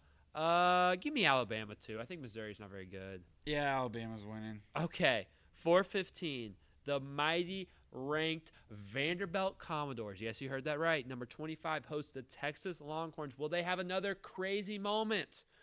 No. Texas wins. Texas covers. They caught Texas at a bad time they because did. I think if you play Texas somehow gets the win last week, they're riding high. They beat Georgia. That's kind of like the rite of passage in the SEC nowadays, getting that signature win over them. If that happens, I go, man, maybe I do take Vanderbilt. But now Texas, they're a little upset. They're fired up. I think they beat Vanderbilt. You know what? I'm going to believe. I'm going Vanderbilt. Let's go. Anyone taking Wisconsin at home against Penn State? Do they have a stumble game? No, I wish. I don't think so. Penn State, I mean, they're going to lose in the playoffs. They're going to get first rounded. Probably. But they're They going to got get Ohio in. State next week, so we'll see. Oh, We'll see if yeah, it's a they different- do play Ohio State. Yeah, So, we'll see. they'll probably lose that game, They probably actually. will. Maybe they'll probably do that. They're probably looking at Ohio State now, and they're going to mess this game up, I think. You take a Wisconsin? I'm going to go Wisconsin. All I right. as I was saying that, I kind of realized what I was saying. But, yeah, because of that logic, they're going to lose. All right. Biggest game of the weekend. A game that used to be at the end of the year, but it got moved because Texas and Texas A&M play. LSU at Texas A&M, 7:30 ABC. I'm excited for this one. I'm going to take the home team. A&M wins. Yeah, this is a classic game. Oh, what you've taken away from us college football with the overtime rules. Oh, man. I remember watching that game. That was so awesome. I Crazy just story. randomly turned it on, Crazy too. story. This is how this worked. I was like, all right, I'm getting on the game when the game's over, right? Like the Xbox. I'm getting on the Xbox when the game's over. I never got on that game because that game went on for so long. Dude, I Never was got just on the like Xbox. chilling on my phone at like 11 o'clock or whatever. And I was like, man, I'm not quite done with my college football fix. And I was like, what's on? And then it's like the most epic ending ever. It was awesome. Yeah, give me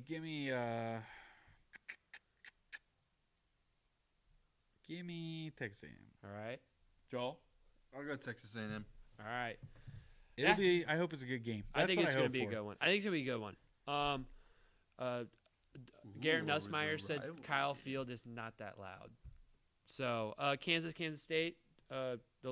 Kansas, dude, 2-5. Are you kidding me? That is very surprising. So surprising. And their coach, that was somebody that a lot of teams are looking at to kind of be, one of the big head coaching targets, and he's surely let them down. Well, now they know they'll keep him. Yeah. Kansas State. Obviously, yeah. Yep. All right. That's pretty much it. So thank you guys for tuning in. Thank you guys for tuning in to episode 60 of TV3 Sports Talk. Again, if you're here at the end and you don't know what's going on, we have all our sports on this one. So please skip around timestamps. Watch what you want to watch, but watch as much as you can because we love you guys. So, yeah, comment down below. Are you team Trey Palmer or are you team Jalen McMillan? Also, comment down below. I don't remember what the other thing was. Lightning. Oh, do you think Steven Stamkos will score in his first Lightning game? And would you cheer if he scores? Thank you guys for watching. Have a beautiful and blessed night.